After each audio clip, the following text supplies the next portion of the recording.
میرا شاہ جیلانی پیر مولا علی دی خاص نشانی، مولا علی دی خاص نشانی، پنجتن دی تصویر میرا شاہ جیلانی پیر۔ نحمده ونصلي ونسلم على سيدنا ومولانا محمد رسول النبي الأمين المكي الحنين الكريم الرؤوف الرحيم، أما بعد، بسم الله الرحمن الرحيم۔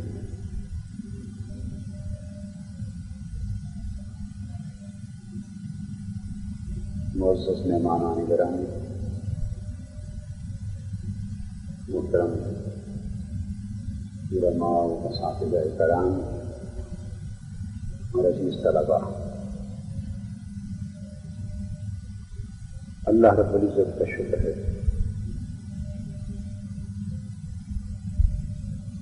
جس کی توفیق سے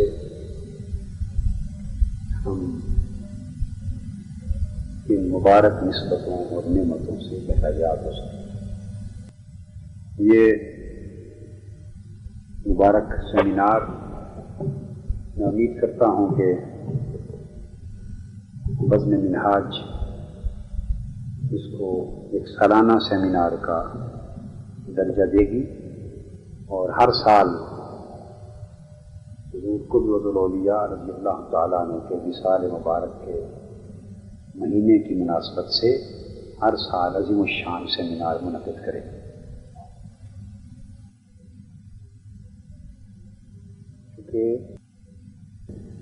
واقعہ یہ ہے کہ تحریک منہاج القرآن کو روحانی سرپرستی اور روحانی نگہداشت اور روحانی رہنمائی ہمیشہ حضور قدوۃ الاولیاء رضی اللہ تعالیٰ عنہ فرماتے رہے ہیں اور فرما رہے ہیں۔ اس لیے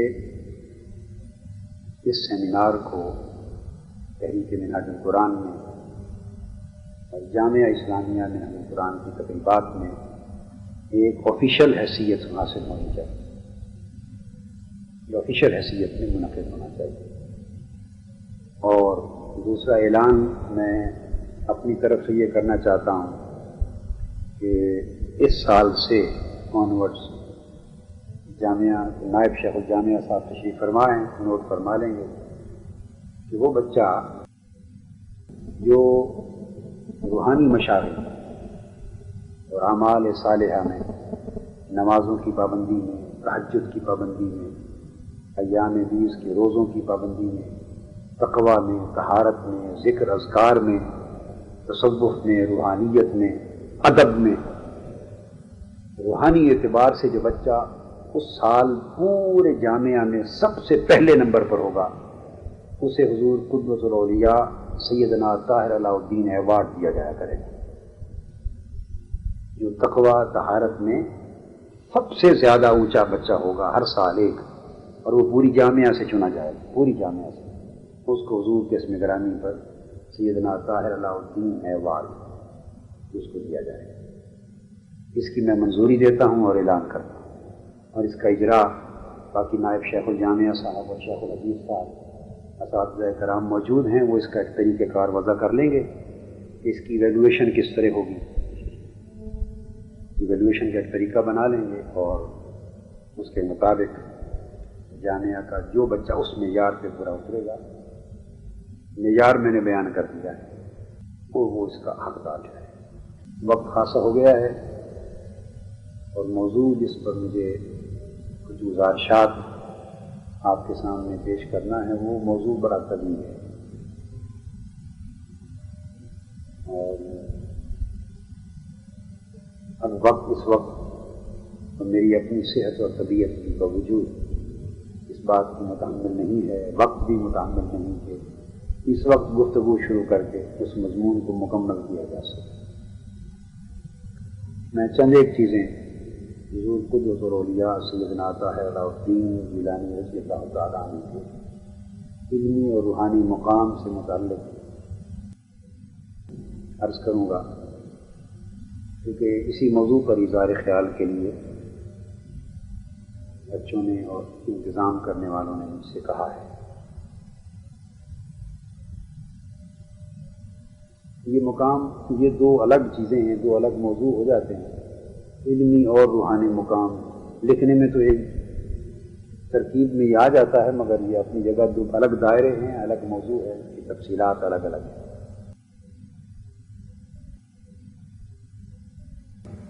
علمی مقام کا تعین اور حوالوں سے ہوتا ہے، روحانی مقام کا اندازہ اور تعین اور حوالوں سے ہوتا ہے۔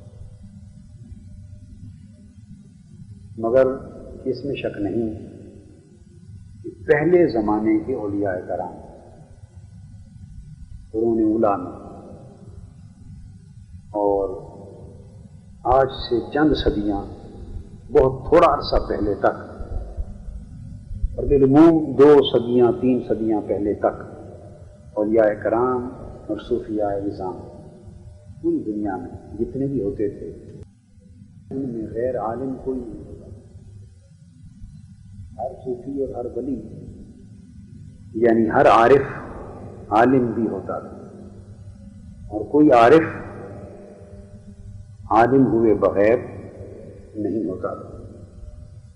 بہت کم ایسے واقعات ہوئے کہ معرفت میں، تصوف میں، روحانیت میں، ولایت میں، معرفت میں کسی ہستی نے بڑا بلند مقام پایا،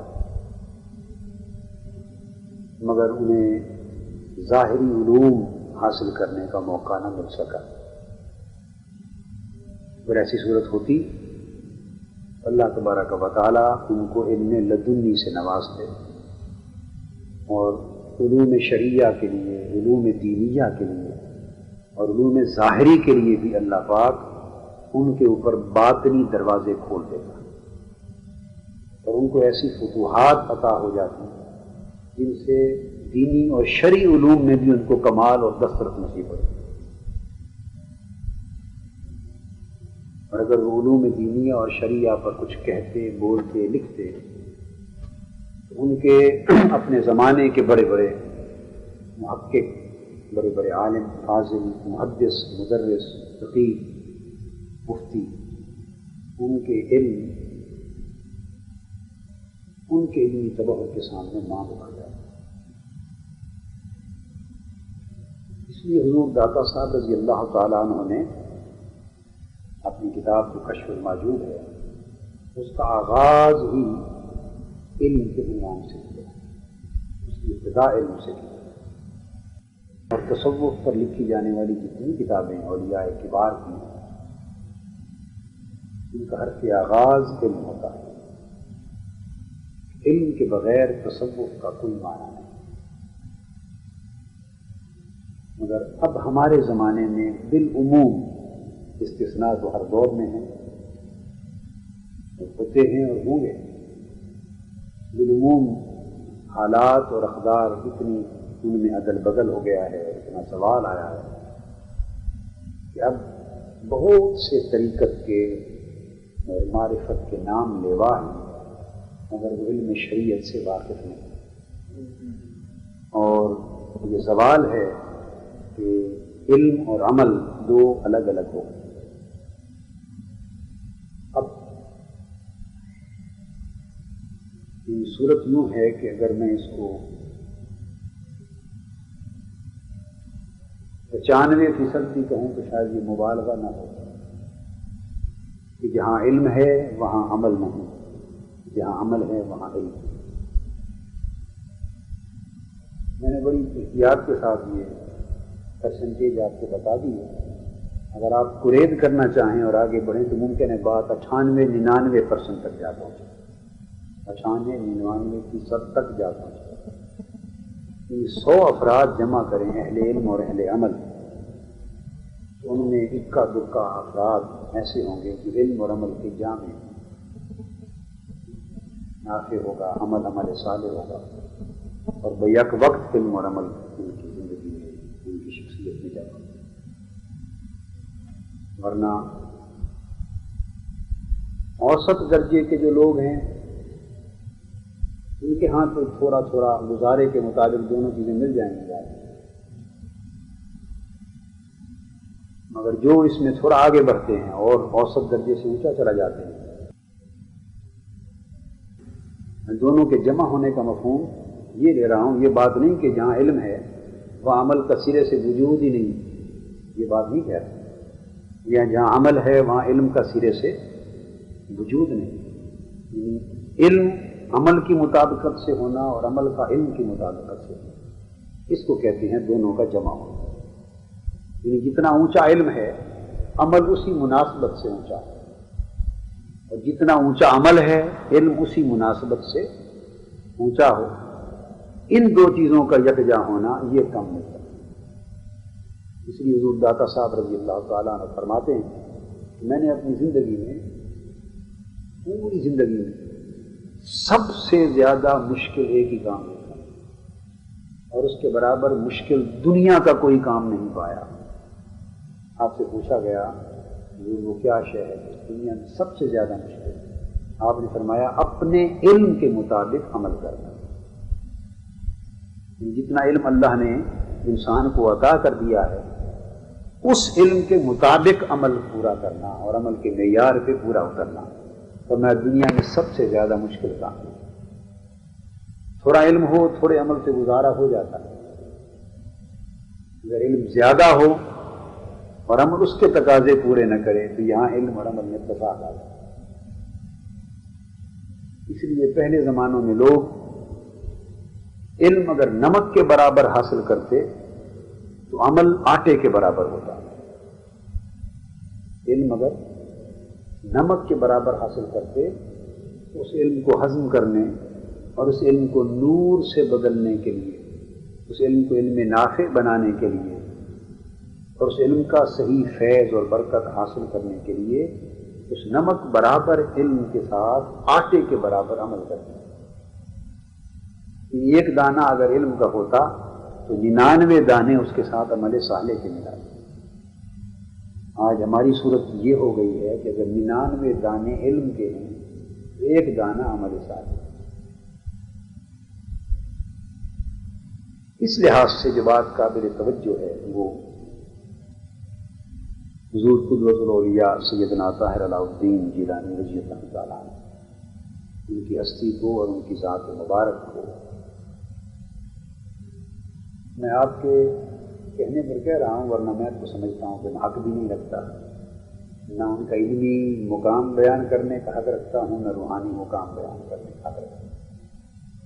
کسی کے علم اور روحانیت کے مقام کو بیان کرنے کے لیے لازم ہے کہ اس بیان کرنے والے کے اپنے علم کو اس کے علم سے کچھ نسبت ہو، اور اس کی اپنی روحانی حالت کو اس کی روحانیت سے کچھ نسبت ہو۔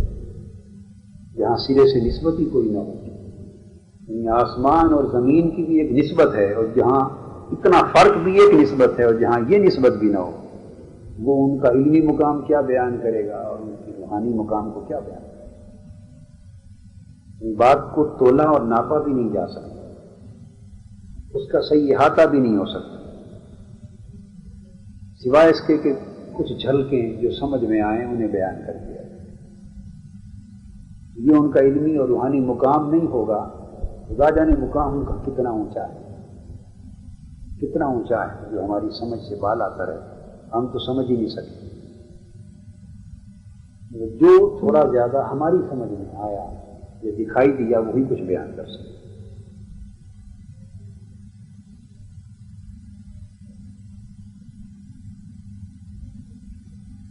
اللہ پاک نے آپ کو علم نافع اور عمل صالح کا ایسا جامع بنایا جیسے امام مالک رحمۃ اللہ تعالی علیہ نے ارشاد فرمایا، من تفقہ ولم یتصوف فقد تفسق ومن تصوف ولم یتفقہ فقد تزندق ومن جمع بینہما فقد تحقق۔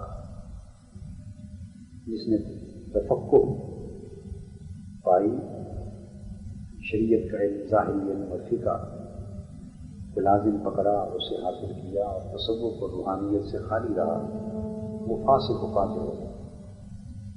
جس نے تصوف اور روحانیت کو حاصل کیا اور فقہ و شریعت کے علم اور فیض سے خالی رہا وہ زندیق اور ملحد ہو، اور جس نے دونوں کو جمع کر لیا اس نے حق کو پا لیا۔ اگر آپ پوچھیں کہ ہمارے ان زمانوں میں اور ان آخری صدیوں میں وہ چند ہستیاں، چند گنی چنی ہستیاں جنہوں نے واقعتاً فقہ و شریعت اور طریقت و معرفت اور حقیقت کو جمع کیا تھا اپنی ہستی میں، اللہ نے جن کو ان دونوں کا جامع بنایا تھا، اس آخری صدیوں کے دور اواخر میں ان گنی چنی چند صف اول کی بڑی عظیم ہستیوں میں ایک حضور قدوۃ الاولیاء کی ذات برابر ہے۔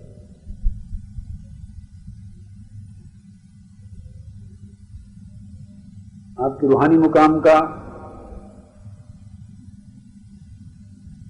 اندازہ مجھے تو زندگی میں تھوڑا زیادہ ابتدائی طور پہ جو ہوا اس کا آغاز یہاں سے ہوا کہ وہ ہمارے خاندان کا تعلق اور نسبت حضور سیدنا غوث الاعظم رضی اللہ تعالیٰ عنہ خانوادہ مبارکہ کے ساتھ پہلے سے تھا۔ جیسے محترم میاں عبدالرشید صاحب نے بیان کیا ان کی بیعت اور حضرت محترم سید رسول غلام رسول شاہ صاحب آپ کے بزرگ تشریف لے گئے، ان کی بیعت حضرت سیدنا ابراہیم سیف الدین جیلانی نقیب الاشراف رضی اللہ تعالیٰ عنہ سے تھی۔ ابا جی قبلہ رحمۃ اللہ تعالیٰ علیہ کی بیعت بھی 1948 میں ان سے 1948 میں بغداد شریف۔ میرے چچا جان مرحوم کی بیعت حضور قبلہ پیر صاحب رضی اللہ تعالیٰ عنہ سے تھی۔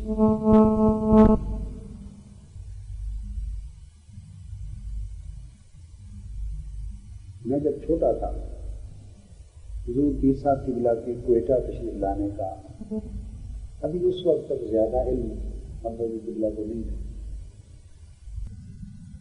یہ خیال تھا کہ ابھی قیام ان کا بغداد شریف نہیں ہے، اور پاکستان جیسے کبھی مختلف مواقع تشریف لاتے اور چلے جاتے، کوئٹہ مقیم ہو جانے کا ان کو ایک وقت تک علم نہیں تھا۔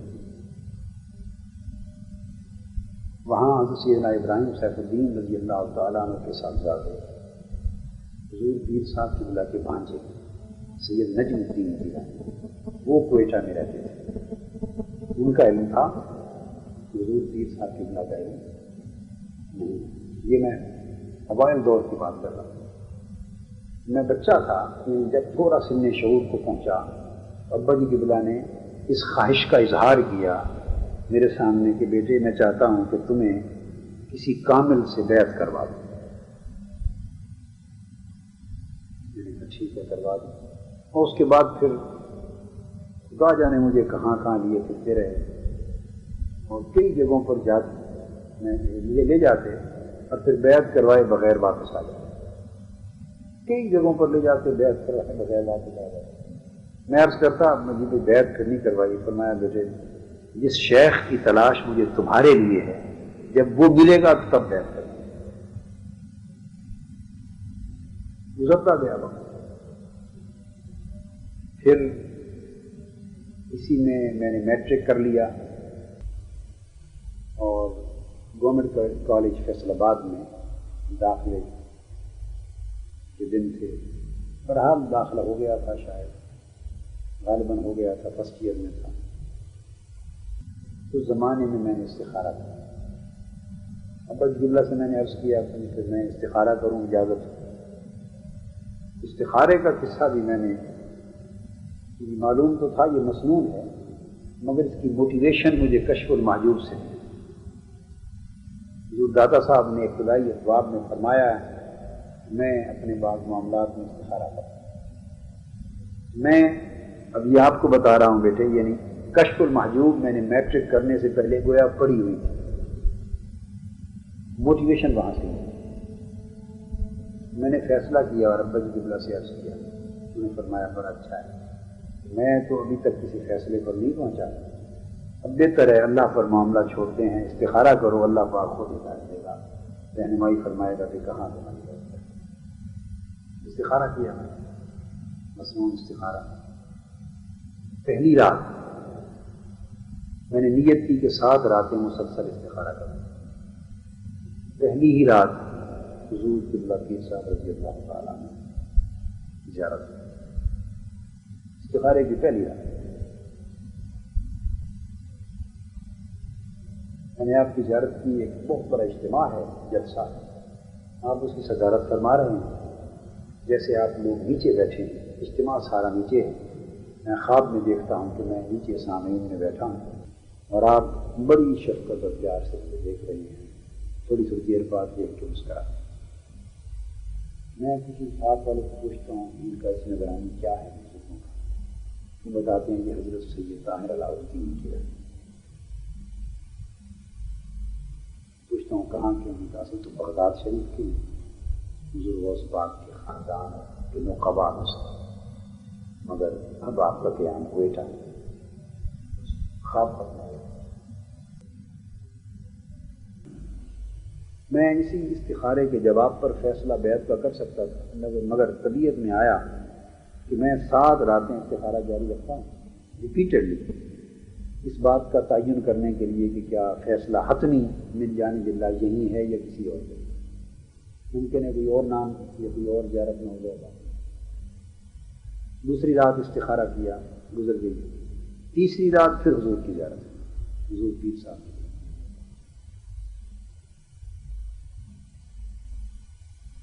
یہ زیارت تیسری رات اس طرح ہوئی کہ میں اپنے گھر میں بیٹھا ہوں. حضور تشریف لائے ہیں ہمارے گھر میں. اس زمانے میں اپنے طالب علم کے ابتدائی چھوٹے عمر کے دور میں بھی گھر کے اوپر جو ہمارا ایک کمرہ تھا، چوبارہ کہتے تھے اس زمانے میں، چھوٹے مکان کے اوپر جو کمرے تھے، تو میں اس چوبارے میں اکیلا رہتا تھا. گھر والے تو سارے باقی گھر کے نچلے حصے میں رہتے تھے.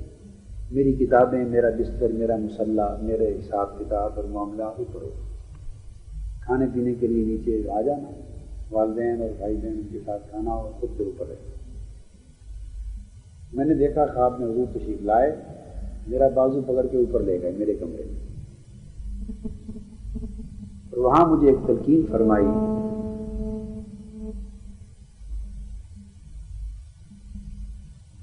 ایک چیز مجھے چھوڑنے کو فرمائی اور ایک چیز اپنا لینے کو فرمائی. اچھا، یہ بات بیٹے آپ کے بچوں کے لیے طلباء ہیں. یہ بات میں نے ہمیشہ کئی بار احباب کو سنائی ہوگی. اسی طرح ہی بتایا ہوگا کہ ایک بات چھوڑنے کو چیز فرمائی اور ایک اپنا لینے کو. یہی فرق بتایا نا کئی بار، جنہوں نے سن رکھا ہے یا نہیں سن رکھا. پہلے جس نے سنا ہے یہی بات، وہ کیا چیز چھوڑنے کو فرمائی تھی اور کیا چیز اپنا لینے کو ایک نئی چیز عطا فرمائی تھی. تو یہ لے لو، یہ چھوڑ دو. وہ جو لینے کو فرمایا تھا وہ تو میں نہیں بیان کرتا آپ سے، مگر جو چھوڑنے کو فرمایا تھا وہ آج میں پہلی بار آپ کو بیان کرتا. اس سے پہلے میں نے جس کو بھی سنایا یہ بیان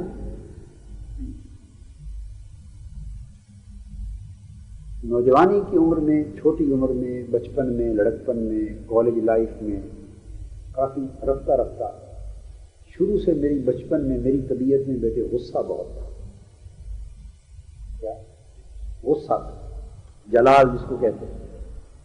بزرگوں کا جلال ہوتا ہے، ہمارے جیسے گناہگاروں کا غصہ ہوتا ہے. غصہ بہت تھا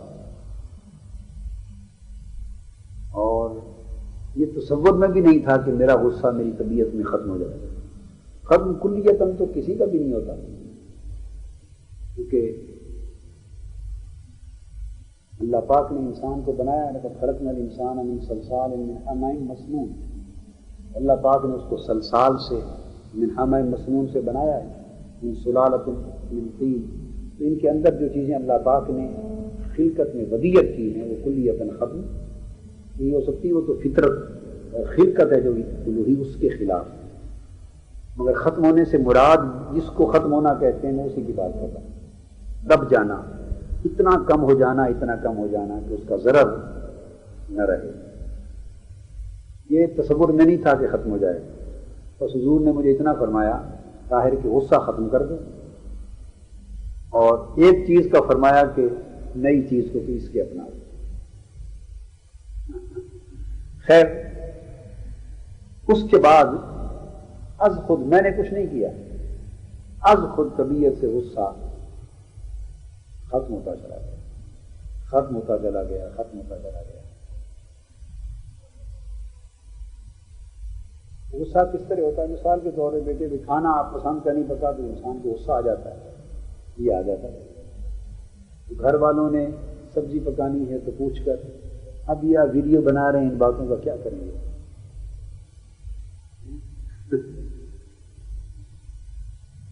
سبزی پکانی ہے آج، سالن کیا بنائیں، گوشت کیا بنائیں، کیسا کھانا پکے، پوچھ کر پسند نہیں آنا یا ناراض نہ ہو جائیں، یعنی یہ ان کو بھٹکا رہتا تھا. چھوٹی موٹی زندگی کے تمام معاملات میں جو چیز پسند کے خلاف ہے اس پر غصہ آ جاتا. چلتا رہا، چلتے چلتے چلتے بس حضور کا صرف اس رات کا اتنا فرمان. اللہ کا شکر ہے کہ اب یہاں ایک اور دلچسپ بات آپ کو بتاتا ہوں. تو دلچسپ بات یہ ہے کہ میری شادی 75 میں تھی، 1900. یہ بات جو اب بتا رہا ہوں یہ شادی شدگان جو لوگ بیٹھے ہیں نا یہ سارے ادھر تھے، اور کچھ جیسے مولانا امین صاحب ہیں یا فل پاور صاحب ہیں یا یہ لوگ اس بات کو اپریشیٹ کر سکتے ہیں، اور باقی بچے جن کی شادی نہیں ہوئی ان کو شاید اس کی اہمیت کا پورا اندازہ ہی نہیں. آگے ہو جائے. 75 میں شادی ہوئی، اب 93، یعنی 17 سال ہو گئے. 18واں سال ہے غالباً، 17 سال ہو گئے. اب جو میں بیان کر رہا ہوں یہ راوی میری اہلیہ صاحبہ خود راویہ ہیں اس کی، میں تو راوی نہیں ہو سکتا نا. بچے راوی ہیں، بچے ہیں یعنی ان کا مشاہدہ ہے. 17 سال کی میری زندگی میں کھانا وقت پر پکا ہے یا نہیں پکا، مجھے کھانا مل گیا ہے یا مطلب ان کو پتہ نہیں کہ میں آؤں گا یا نہیں آؤں گا، تو کھانا نہیں رکھا اور میں نے کھایا نہیں، اس خیال سے گھر جا کے کھاؤں گا. جا کے پوچھا بھوک لگی ہوئی ہے اور کھانا کوئی نہیں، کہیں جانا ہے بر وقت نہیں پک سکا بالکل، یا کوئی ایسی چیز پک گئی ہے کہ جو اب خیر وہ تو اب قصہ ہی نہیں رہا ہے کہ فلاں چیز طبیعت کے موافق ہے یا نہیں، وہ موافق اپنے موافق کو تو زمانے بیت گئے. یعنی ابھی کل کی بات ہے. تو میں بتا رہا تھا کھانا کیسا پکا نہیں پکا، بچا نہ بچا. یہ 17 سال گزر گئے. میرے بچے بتاتے ہیں کہ کبھی میرے ماتھے پہ شکن بھی نہیں آئی، ماتھے پر شکن بھی نہیں آئی. کیوں اور کیسے کی بات بھی کبھی نہیں. ٹھیک ہے ابھی پکا ہے تو کھا لیں گے، بچا ہوا کھا لیں گے، نہیں تو کوئی بات نہیں. یہ تو نظر نہیں آتا تھا یہ کیا کر دیا، یہ ہو گیا فلاں. یعنی گھروں میں آپ جب شادی شدہ ہو جائیں گے، حاجی سلیم صاحب سے پوچھئے کہ ان باتوں پر کتنے جھگڑے ہوتے. علامہ غالب صاحب صحیح بات ہے یا غلط؟ دیر سے آئے، دکان سے آئے، دفتر سے تھکے ہوئے آئے، بر وقت کھانا نہیں ملا، اس کو جھگڑا ہو گیا. سارا دن کما کما کما کے لا کے ہماری جان نکل جاتی ہے اور کھانا بھی وقت پر نہیں ملتا. یعنی یہ چھوٹی چھوٹی چیزیں ہوتی ہیں جو گھر کے اندر غصے کا ماحول سے چلا جاتا ہے. میں کبھی کبھی سوچتا ہوں کہ یہ سارا یہ چیز کہاں سے کیسے نکل گئی. میں نے تو کچھ بھی نہیں کیا. مجھے اس پورے سوالات کا اگر سلسلہ بھی قائم کرتا چلا جاؤں اور اس کا جواب تلاش کروں تو صرف ایک ہی جملہ 67 کا نظر آتا ہے، اس رات کا جو حضور نے اوپر لے جا کے خواب میں فرمایا کہ غصہ چھوڑ. بس ان کی زبان مبارک سے جملہ نکلا تھا اور وہ چھوٹتا چلا گیا، چھوٹتا چھوٹتا اتنا دور بھاگ گیا کہ الحمدللہ جس پر طبیعت مطمئن ہے. یہ آپ یعنی زبان، یہ میں بتا رہا ہوں ان کے روحانی فیض، یہ آپ کی روحانیت کا، اور روحانی عالم میں خواب میں ایک بات زبان مبارک سے کہی ہے اور وہ زندگی میں حقیقت بن گئی. یہ بات اس لیے بتائی بیٹے کہ جو غصہ ہے یہ فطرت ثانیہ ہے، یہ انسان کی ایک ایسی عادت ہے جو کوشش لاکھ بھی کرے تو جا نہیں سکتی. جیسے بخل ہے، کوئی بخیل ہے وہ کوشش کر کے سخی بولیے نہیں بن سکتا. وہ کہتے ہیں چور چوری سے جاتا ہے، ہیرا پھیری سے نہیں جاتا. کچھ چیزیں بیٹے فطرت انسانیہ ہو جاتی ہیں جو ابتدا میں بدیت ہو جاتی ہیں. اور یہ کہاں سے چلتی ہیں یہ چیزیں؟ یہ جب بچہ ماں کے پیٹ میں پہلے ہفتے ماں باپ کا ملاپ ہوتا ہے وہیں اس کا مزاج بن جاتا ہے. یہ اس مزاج کا حصہ ہے جو ماں کے پیٹ سے لے کے نکلتا ہے.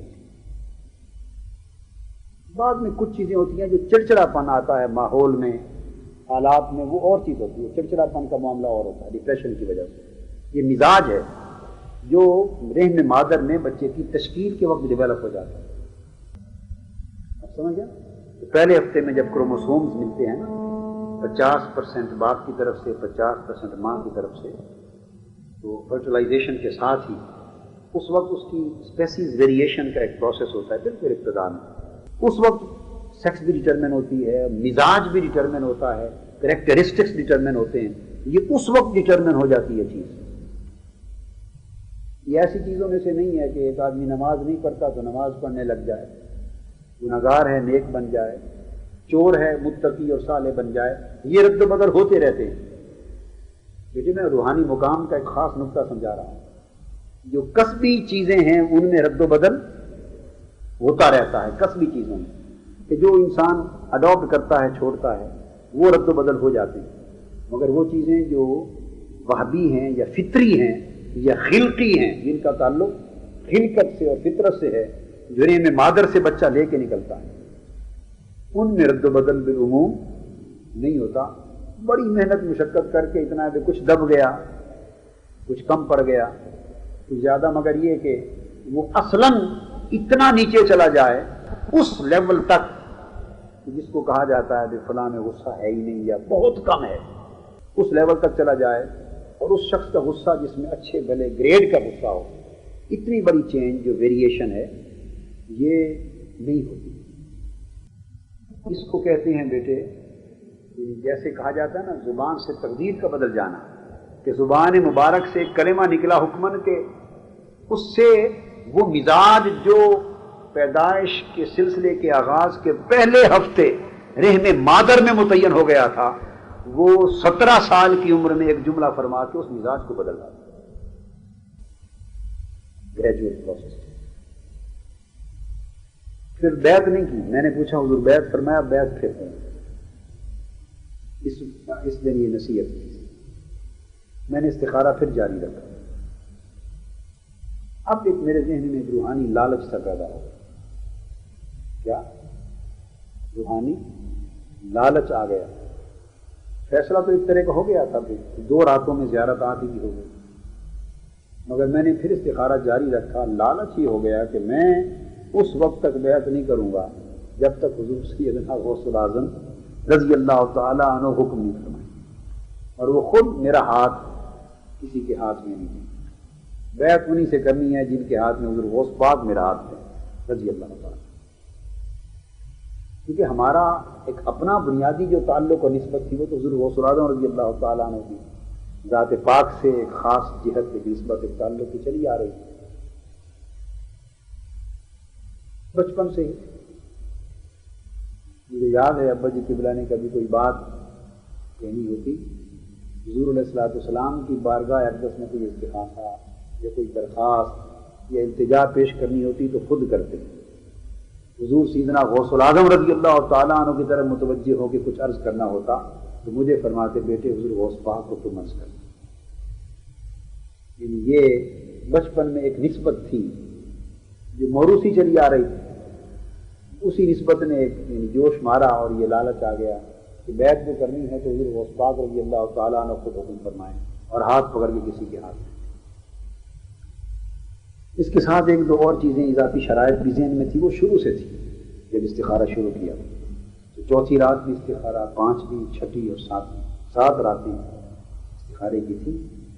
آخری رات جب آئی اور اس کے بعد استخارہ میں نے ختم کر دینا تھا، آخری رات میں نے خواب میں دیکھا کہ میں کویٹ آ گیا اور لٹن روڈ اس زمانے میں کہلاتی تھی، اب تو شاید اس کا نام بعد میں جناح روڈ پڑ گیا. اس وقت لٹن روڈ کہتے تھے، جناح روڈ. وہ ایک ریلوے کالونی تھی جہاں جا کے میں نے رہائش رکھی. خیر میں نے خواب میں دیکھا کہ اس ریلوے کالونی کی طرف سے جناح روڈ لٹن روڈ کی طرف جا رہا ہوں اور سڑک کے دائیں طرف ہوں جو فٹ پاتھ ہے اس کے اوپر چل کے جا رہا ہوں اور اچانک یہ گلی آ جاتی ہے. یہ میں خواب میں دیکھا یہ گلی آ گئی دائیں طرف یہ مڑ رہی ہے. بالکل اس گلی کے جب میں موڑ پر پہنچا ادھر تو اس گلی کے اندر سے اس طرف حضور سیدنا غوث الاعظم رضی اللہ تعالیٰ عنہ تشریف لائے اور اس گلی کے موڑ پر ان کی زیارت نصیب ہوئی.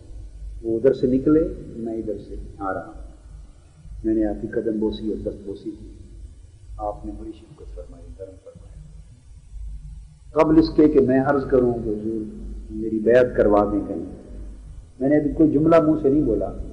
اسی گلی کے موڑ پر آپ نے اپنے دست مبارک سے میرا ہاتھ پکڑا اور فرمایا جاؤ ہم نے طاہر علاء الدین کو کہہ دیا ہے ان سے بیعت کر لیں. اتنی بات کے بعد میں اس گلی میں مڑ گیا آپ کے حکم کی تعمیر کی اجازت لے کر. پھر اس میں ایک مکان ہے اس میں جا کے میں نے حضور قبلہ پیر صاحب سے خواب میں بیعت کی.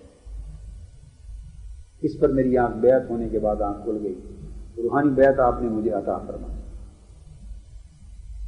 اس کے بعد میرے ایک چچا ہیں ریلوے میں ہوتے ہیں فیصل آباد. ان کو میں نے لکھا کہ آپ چھٹی لیں اور میں بیعت کے سلسلے میں کوئٹہ جانا چاہتا ہوں. کوئٹہ مجھے لے جائیں کوئٹہ. میں چھٹی لے لی اجازت لی کوئٹہ پہنچے. اب کوئٹہ پہنچ کر حضور کا اس نگرانی پوچھا کہ آپ کی رہائش کہاں ہے پتہ کیا ہے. جب لوگوں سے پوچھا اب یہ روحانی مقام کی بات وہ ساری روحانی مقام کی بات آ رہی ہے مگر وہاں جب دریافت کیا تو لوگوں نے بتایا کہ خداداد خان گول ہے وہاں آپ کی رہائش. پوچھتے پوچھتے وہاں پہنچے. خداداد روڈ میں جب پہنچے تو وہاں کرائے پر ایک جگہ تھی. آپ نے جو دربار غوثیہ تھا ایک بنگلہ تھا کرائے پر لے رکھا تھا اس وقت تک. اس میں حضور رہتے تھے. جب اس کے دروازے کے سامنے پہنچا کچھ ٹرک اور کچھ ٹریلے کھڑے تھے اس میں کچھ سامان لادا جا رہا. ہم نے لوگوں سے پوچھا انہوں نے کہا کہ حضور آج یہاں سے منتقل ہو رہے ہیں. اچھا ہوا یہ کہ جب اس جگہ پر میں پہنچا تو میں نے گلی دیکھی مکان دیکھا سارا منظر دیکھا تو جو مقام اور جگہ اور گلی اور موڑ خواب میں دیکھا تھا وہ نہیں تھا. بالکل اس سے ہر چیز مختلف. نہ وہ سڑک نہ وہ گلی نہ موڑ نہ وہ مکان جو کچھ دیکھا تھا وہ نہیں تھا. ذہن میں یہ تھا کہ منظر تو سارا وہی ہونا چاہیے. یہ بات یاد رکھ لیں کہ اصولاً کو ضروری نہیں ہے. اصولاً جو خواب میں جس طرح کے موڑ گلی نقشہ دیکھے اسی طرح ہو یہ ضروری نہیں ہے. مگر باہر صورت میرے ذہن میں یہ تھا آیا کہ وہی ہونا چاہیے. اور وہاں پہنچے تو وہ گلی وہ نقشہ وہ مکان سب مختلف. اندر آئے تو وہ ٹرک والوں سے پوچھا کہ کس کا سامان ہے اور کیا ہو رہا ہے. انہوں نے کہا کہ آج حضور قبلہ پیر صاحب اس مکان کو چھوڑ کر نئی رہائش گاہ پہ منتقل ہوئے. یہ سامان شفٹ ہو رہا ہے اور آج ہی شام کو حضور شفٹ ہو رہا ہے. بس اتنے میں ہم آگے بڑھے تو حضور باہر تشریف فرما کے اپنے دربار شریف کے کمروں سے باہر سین میں آپ نے ہم نے سلام عرض کیا. آپ نے جواب دیا اور دور سے جواب دے کے دیکھتے ہی فرما دیا کہ ہم ادھر شارع الگیلانی پر جا رہا ہے نیا دربار غوثیہ بنایا. تو آپ کل کس لیے آیا. میں نے کہا حضور بیعت کے لیے. میں کل 11 بجے آیا ادھر دربار غوثیہ حضور کی زیارت کی دست بوسی کی اور اجازت لے کے واپس آ گئے. اب واپس آئے شام کو رات کو نماز عشاء پڑھ کے اتفاق سے ہماری رہائش کی اسی طرف تھی. لوگوں سے آ کے پوچھا پتہ. انہوں نے کہا کہ شارع الگیلانی ادھر قریب لٹن روڈ پر. میں نے چچا جان سے کہا کہ چلتے ہیں بیعت تو حضور کل فرمائیں گے مگر جا کے ذرا گلی بھی دیکھ آتے ہیں دربار بھی دیکھ آتے ہیں جگہ بھی دیکھ آتے ہیں. تھوڑی دیر بیٹھیں گے تو کوشش کریں گے کہ آج رات بھی یوں ہی نہ گزرے. اگر بیعت فرما لیں تو بہتر ہے. نہیں تو جیسا حکم ہے کل سے. اور ایک دن بعد واپس کالج سے آیا تھا. چھٹیاں تھیں تھوڑی اور وہ بھی چھٹیاں لے کے گئے تھے چچا تو واپس بھی آنا تھا. 24 گھنٹے تو گاڑی پر بھی رکھتے ہیں آنے اور جانے. چھٹیاں تھوڑی تھیں. خیال یہ تھا کہ اگر آج ہی بیعت ہو جائے بیعت ہو جانے کے بعد 1-2 دن جو بھی ہیں قیام وہ اس طرح گزریں گے زیادہ بہتر ہے۔ ہم جا کے دیکھتے ہیں، جب میں پہنچا بیٹے وہی سڑک، وہی فٹ پاتھ، وہی موڑ، وہی گلی، وہی دربار غوثیہ، وہی منظر جو خواب جس منظر میں جا کے اور جس مقام پر بیعت کی تھی، جس وقت پہنچا ہوں تو رہائش گاہ اور تھی مگر بیعت وہاں نہیں تھی، وہ اسی جگہ بھیج دیا جس جگہ رات کو وہ پہلے بیعت فرما چکے تھے۔ یہاں آ کے دربار غوثیہ جس میں حضور کی رہائش ہوئی، جب میں پہنچا تو تھوڑی دیر پہلے حضور وہاں پہنچ چکے تھے۔ ابھی باہر لائٹ بھی نہیں لگی تھی، کنیکشن بجلی کے لگ گئے تھے مگر بلب ابھی نہیں لگے تھے۔ اور جو دربار شریف تھا اس میں گدی، جائے نماز، مصلی، صف کچھ بھی بچھی نہیں، یہ سب انتظامات اگلے دن بازار آدمی خادم کو بھیج کے خریدتے۔ ابھی باہر روشنی بھی نہیں، گھر کے اندر تھی 12-13 دن، یعنی دربار شریف ابھی آپریٹ نہیں ہوا، ابھی آپریٹ نہیں ہوا تھا، فنکشنل نہیں ہوا تھا۔ حضور تشریف لے آئے، میں باہر آیا، ایک حضور کے خادم تھے اور انہیں اجازت بھی تھی، خلیفہ صاحب کہتے تھے ان کو، اس زمانے میں وہ حضور کے خط لکھتے تھے اور خط و کتابت کورسپونڈنس کو ڈیل کرتے تھے۔ ان کا نام غالباً غلام علی صاحب تھا، اور وہ ریلوے اکاؤنٹس میں بہت بڑے آفیسر تھے، شاید پورے صوبے کے لیول کے ریلوے اکاؤنٹس کے سب سے بڑے ہیڈ تھے، یعنی ہیڈ تھے وہ اس وقت اپنے ریلوے کے ڈپارٹمنٹ میں خاص میں۔ وہ شام کے اوقات میں حضور کی خدمت میں آ کے خدمت انجام دیتے تھے۔ وہی جو حاجی محمد رشید صاحب نے بتایا نا، منشی محمد شعبان کا، اس زمانے میں وہ غلام علی صاحب وہ مہندی لگاتے تھے داڑھی پر، وہ انجام دیتے تھے خدمت۔ وہ اور ایک صاحب کوئی اور تھے، یہ 2 آدمی باہر کھڑے تھے یا 1-2 آدمی۔ میں آیا، اندھیرا تھا، تو میں نے انہیں سلام کر کے پوچھا حضور تشریف لائیں گے باہر؟ نہیں جائیں گے۔ حضور کا معمول رات کو باہر نکلنے کا نہیں تھا، وہ دن کے 11 بجے نکلتے تھے، اور یا پھر عصر کے بعد مغرب سے تھوڑی دیر پہلے 24 گھنٹے میں صرف 2 ٹائم آپ باہر تشریف لایا کرتے تھے، اور پہلے دور میں۔ بعد میں پھر آپ نے خاص مریدین دور سے آنے والوں کے لیے، مقامیوں کے لیے نہیں، ان کے لیے تھوڑا وقت اور وہ برآمدے میں بیٹھ کے بھی ان کو وقت دینا شروع کیا۔ اوائل دور میں حضور صرف پورے 24 گھنٹے میں 2 وقت کے لیے گھر سے باہر نکلتے، اور باقی وقت آپ اپنا جو خاص حجرہ تھا، حجرہ عبادت، اسی میں عبادت ہی کرتے تھے، عبادت میں گزارتے تھے دن اور رات۔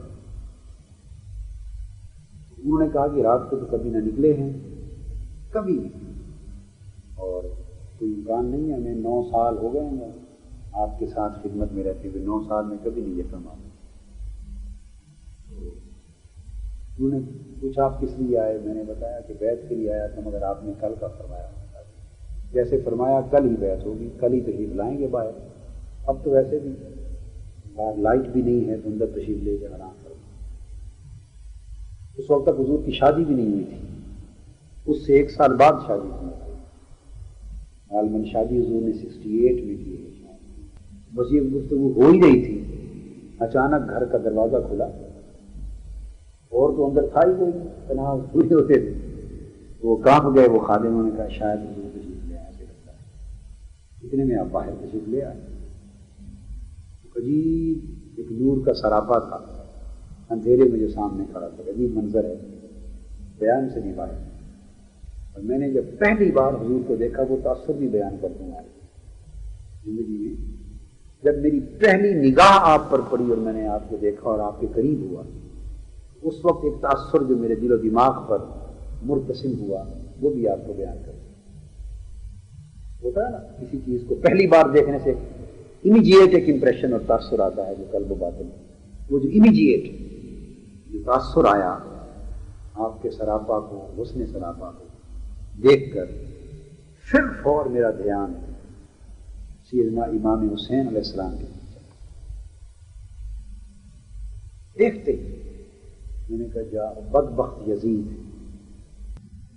یہ 1400 سال بعد آقا کی نسل کے ایک شہزادے کا یہ عالم ہے، جن کے گلے تم نے کاٹے اور جس خانوادے کے شہزادوں کو تم نے کاٹا، ان کے حسن کا اور معصومیت کا اور ملائمت کا کیا حال ہے، وہ کیسے نور کے پیکر ہوں گے، کیسے حسن کے پیکر ہوں گے اور وہ کیا نور ہوگا، اور گلاب کے پھول کی پتیاں بھی شرماتی ہوں گی ان کے حسن اور ان کی کیفیت پر، جلد پر، اور ان کے ساتھ یہ کچھ کیا ہوگا تو آج یہ عالم ہے تو 1400 سال پہلے عالم حضور علیہ السلام کی آل پاک کا جو وہ کیا ہوگا، اور ان کے ساتھ ہی ذہن سیدنا امام جعفر علیہ السلام کی طرف چلا کہ پھر جو ان کے نواسے سیدنا امام جعفر علیہ السلام، امام زین العابدین، ان کا عالم کیا ہوگا، امام زین العابدین کا، امام محمد باقر کا، امام جعفر رضی اللہ تعالیٰ رضوان اللہ تعالیٰ اجمعین، یہ 3 4 5 جو ہستیاں تھیں،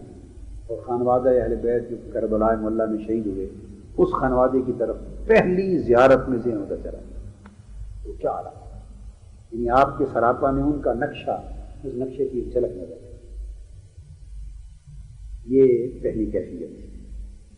خیر اتنے میں آپ باہر تشریف لائے اور آپ کی عادت کی، آج فرماتے کون آتے، اندھیرا تھا، پوچھا کون، اس طرح بولتے کون، تو وہ جو خادم تھا غلام علی، اس نے عرض کیا حضور خادم غلام علی ہے، فرمایا دوسرا کون، اندھیرا تھا، میں دوسرا کون، عرض کی حضور یہ ایک نوجوان ہے، بچہ ہے، یہ پنجاب سے آیا ہے بیعت کرنے، یہ ایک بچہ ہے حضور، تو پنجاب سے آیا ہے، اور غالباً فیصل آباد بھی بتایا، کیونکہ میں پڑھتا تو فیصل آباد میں تھا، گورنمنٹ کالج فیصل آباد کا ذکر میں نے کیا ہوگا، پنجاب سے آیا ہے، شاید بتایا فیصل آباد سے بیعت کے لیے۔ آپ نے وہیں برآمدے میں کھڑے فرمایا کل 11 بجے آ جاؤ، انشاءاللہ بیعت کریں گا، کل 11 بجے آ جاؤ۔ تو اتنی بات فرمائی، مجھے آگے جرت نہیں ہوئی کہ میں کچھ عرض بھی کروں، بس جیسے میں خاموش کھڑا تھا بس کھڑا کرتا رہا۔ اتنی بات فرما کے آپ برآمدے سے نیچے سیڑھیوں کے نیچے اتر رہے، اور نیچے اتر کے میرے تھوڑا قریب آ گئے اور مجھے فرمایا آپ کا نام کیا ہے؟ میں نے عرض کی حضور میرا نام محمد طاہر ہے۔ آپ پھر میرے پاس آ گئے اور آپ نے میرا ہاتھ پکڑ لیا، فرمایا آپ ہمارا ہم نام ہے؟ میں نے کہا جی حضور۔ فرمایا آپ کو ابھی بیعت کرتا ہے، آپ کو ابھی بیعت کرتا ہے۔ تو میرا ہاتھ حضور نے خود اپنے دست مبارک میں پکڑا اور ادھر برآمدے کی طرف لے گئے، اور وہاں کوئی گدی، کوئی مصلی، جائے نماز ابھی تو بچھا ہی نہیں تھا۔ فرمایا غلام علی مصلی لاؤ، فرمایا ایک مصلی لاؤ، اب ایک کا حکم دے دیا تو 2 کوئی نہیں لا سکتا، فرمایا ایک مصلی لاؤ اور کچھ بتی لاؤ۔ موم بتی جلائی، موم بتی جلا کے ساتھ میز پڑا تھا اس پہ رکھ دی، ایک مصلی بچھا دیا، اس کے قبلہ رخ کی طرف حضور بیٹھ گئے، اور اسی مصلی پر فرمایا اسی پر بیٹھ کے میرے قریب ہو جائے، اسی مصلی پر مجھے ساتھ بچھا لیا آمنے سامنے۔ تو میں آپ نے جو گھٹنے ہیں ان کو ہمارے گھٹنوں کے پاس ملا کے پھر وہاں حضور میں بیٹھ، اس دربار غوثیہ کی سب سے پہلی بیعت میری، اس گھر کی پہلی بیعت میری، جہاں سے پھر وہ دربار شریف آپریٹ ہوا، اس کا فنکشن شروع ہوا۔ پھر وہ موم بتی 1 یا 2 موم بتیاں رکھی تھی، اس کے بعد حضور نے شجرہ شریف منگوایا، وہ ان کا دست مبارک سے خود لکھتے تھے، دستخط فرماتے تھے، ہر ایک کا ایسے کرتے تھے، وہ لکھا، دستخط فرمایا، پھر مجھے عنایت فرمایا۔ پھر جتنی دیر آپ نے چاہا دیر تک بیٹھے رہے اور شفقت فرمائی اور معاملہ ہوتا رہا۔ میں اس طرح متفرق چیزیں آپ کو بتا رہا ہوں، یادداشت میں بتا رہا ہوں۔ اس نے چٹ میں لکھا تھا کہ آپ کے روحانی مقام اور علمی مقام کی باتیں، واقعات کی روشنی۔ مجھے ایک بیٹے بالکل اسی واقعے کے ساتھ ہی ایک واقعہ یاد آ گیا، یہ بھی 68-69 کے لگ بھگ کی بات ہوگی، ایگزیکٹلی مجھے سال یاد نہیں، مگر انہی 2-3 سالوں، ابتدائی 2-3 سالوں کے اندر کی بات ہے۔ میں ایک روز دربار شریف میں وہیں بیٹھا تھا، وہ تشریف لائے، تو میں کتابوں کا مطالعہ کر رہا تھا، تو میرے دل میں خیال آیا، یہ اس وقت کی بات ہے کہ دل جو کہتے ہیں بھائی زندہ ہو جاتے ہیں اور دل ذاکر ہو جاتے ہیں اور دل جاری ہو جاتے ہیں، یہ کیسے ہوتا ہے؟ یعنی پڑھ تو رکھا تھا کہ کتابوں میں تو اس طرح ہے اور یہ علمی اعتبار سے تو معلوم ہے اس طرح، مگر یہ عملاً جاری کیسے ہوتے ہیں قلب؟ بس اتنی بات تھی میرے ذہن میں، اتنے میں حضور تشریف لے آپ کے سامنے بیٹھ گئے، رات نے میرے سینے کی طرف دیکھا اور مسکرا۔ تو اس کے بعد میں جو جاننا چاہتا تھا وہ جان گیا، جو معلوم کرنا چاہتا تھا صرف ایک بار آپ کے دیکھنے سے وہ، جو میں چاہتا تھا کہ وہ کیسے ہوتے ہیں پتہ چلے عملاً، تو جو معلوم کرنا چاہتا تھا وہ معلوم کر، یہ صرف ایک نگاہ کی تاثیر کیا؟ ورنہ ذکر کرتے کرتے میں اس وقت فرسٹ ایئر سیکنڈ ایئر میں تھا، تو آپ تو تھک جاتے ہیں اور کیا کرتے ہیں آپ کی عمر میں، تو ہم بعض اوقات ذکر بالجہر کا عالم یہ تھا کہ نماز عشاء پڑھ کے جمعرات کو نماز عشاء پڑھ کے بیٹھتے اور 4 بجے فجر سے پہلے تک ساری رات ذکر بالجہر کرتے، اور کبھی باقی دنوں میں تہجد کے بعد رات کے 1-1:30 بجے سے لے کے فجر تک یہ اشراق کی نماز تک 5-5 گھنٹے کی نشست اور 6-6 گھنٹے کی نشست کرنا اور گھنٹوں ذکر بالجہر کرنا، یہ ہلکا احباب کا میں چھوٹے دوستوں کے ساتھ بنایا تھا، ان کو ملا کے پھر اس طرح ذکر کرتے تھے، اور ساری رات اس طرح ہماری مسجد پرانی عیدگاہ میں یہ مختلف جگہوں پر مختلف مواد جگہوں پر چلا جانا مل جاتا تھا، تو 6-7 گھنٹوں کی نشست ذکر کی کرنی اور ساری رات ذکر کرنا اور ذکر بالجہر کرنا اور ضربوں کے ساتھ کرنا، یعنی یہ اس کو کئی سال گزر گئے تھے جس کا میں صحیح اندازہ اور شمار آپ کو نہیں بتا سکتا، مگر اتنی ساری محنت اس عمر میں جو سراسر پاکیزہ عمر ہوتی ہے اس عمر میں کر کے دل کیسے جاری ہوتا ہے اس کی سمجھ نہیں آئی، صرف ایک لمحہ چونکہ آرزو اتفاق سے آ گئی، تشریف لائے، آپ نے مسکرا کے دیکھا اور وہ بیٹھے تھے، بس ایک لمحے کے لیے آئے اور اٹھ کے چل دیے، اسی کام کے لیے آئے، وہ جو اتنی ریاضتوں سے جس چیز کی سمجھ نہیں آئی تھی وہ سمجھ آ گئی ایک نگاہ سے۔ آپ صاحب تصرف تھے، ایسے ہر سال حاضری کے لیے جب میں جایا کرتا، رات کو میری عادت تھی کہ میں جاگوں اور رات کو حضور کے معمولات دیکھوں، یہ میرا معمول تھا، میرا طریقہ تھا کہ جاگ کر رات بھر حضور کے معمولات دیکھوں کہ حضور کے کیا معمولات ہیں۔ یہ میرا خیال حاجی صاحب کے زمانے میں کبھی آپ کو شہر دیکھتے ہوں گے، سردیاں اور گرمیوں میں باہر وہ لان سا تھا، اس میں کھڑا رہتا تھا ہاتھ باندھ کر رات کو، ساری رات رہا، سامنے کمرہ تھا اجرا مبارک حضور کا، اس میں ہلکی سی سرخ یا سبز لائٹ ہلکی 0 پاور کی جلتی تھی، اکیلے حضور سجرے میں ہوتے تھے اور صرف اتنے معمولات کی سمجھ آتی تھی، ساتھ ایک کھڑکی تھی، نیم روشنی سی رہتی تھی، شیشہ تھا اس میں ہلکا، تو وہ اٹھتے اور بیٹھتے نظر آتے تھے، جیسے سجدے میں چلے گئے اور قعدہ میں چلے گئے، اب پھر نئی رکعتوں کے لیے قیام میں کھڑے ہو گئے، پھر رکوع اور سجود میں چلے گئے، پھر اس کے بعد کھڑے ہو گئے، تو جب قیام کے لیے کھڑے ہوتے تھے اس وقت حضور نظر آتے تھے، ان کی بھی ساری رات اس طرح بیت جاتی تھی اور میں ساری رات ان کو دیکھتا ہی جاتا، ساری رات اس طرح بیت جاتی، کبھی کبھی رات کے 1:30 بجے 1 بجے 2 بجے، یہ روحانی مقام سے متعلق ایک اور بات بتا رہے، کبھی رات کے 1 1:30 2 بجے حضور باہر اچانک نکل آتے تھے، اس کا کسی کو علم نہیں ہوتا تھا، نہ خدام کو نہ حضار کو، یعنی ہر کوئی روٹین میں آیا، حاضری ہوئی، زیارت ہوئی، نماز پڑھی، لنگر کھایا اور اس کے بعد آرام کے لیے چلے گئے، پھر تہجد کے وقت جس نے اٹھنا ہے وہ اٹھے گا، جس نے فجر کے لیے اٹھنا ہے وہ فجر کے لیے۔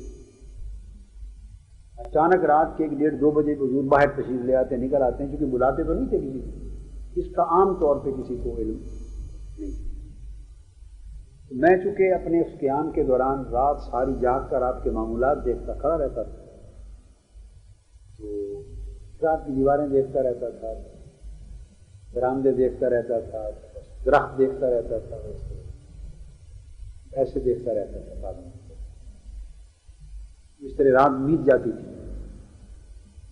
تو اچانک ایک رات میں نے دیکھا کہ وہ باہر تشریف لائے، جو ہی میں نے دیکھا کہ دروازہ چٹکنی کھلی ہے اندر سے، تشریف لے آئیں گے، تو میں دوڑ کے اپنے کمرے میں چھپ گیا۔ یہ فرمائیں گے کہ آپ کیوں جاگ رہا ہے؟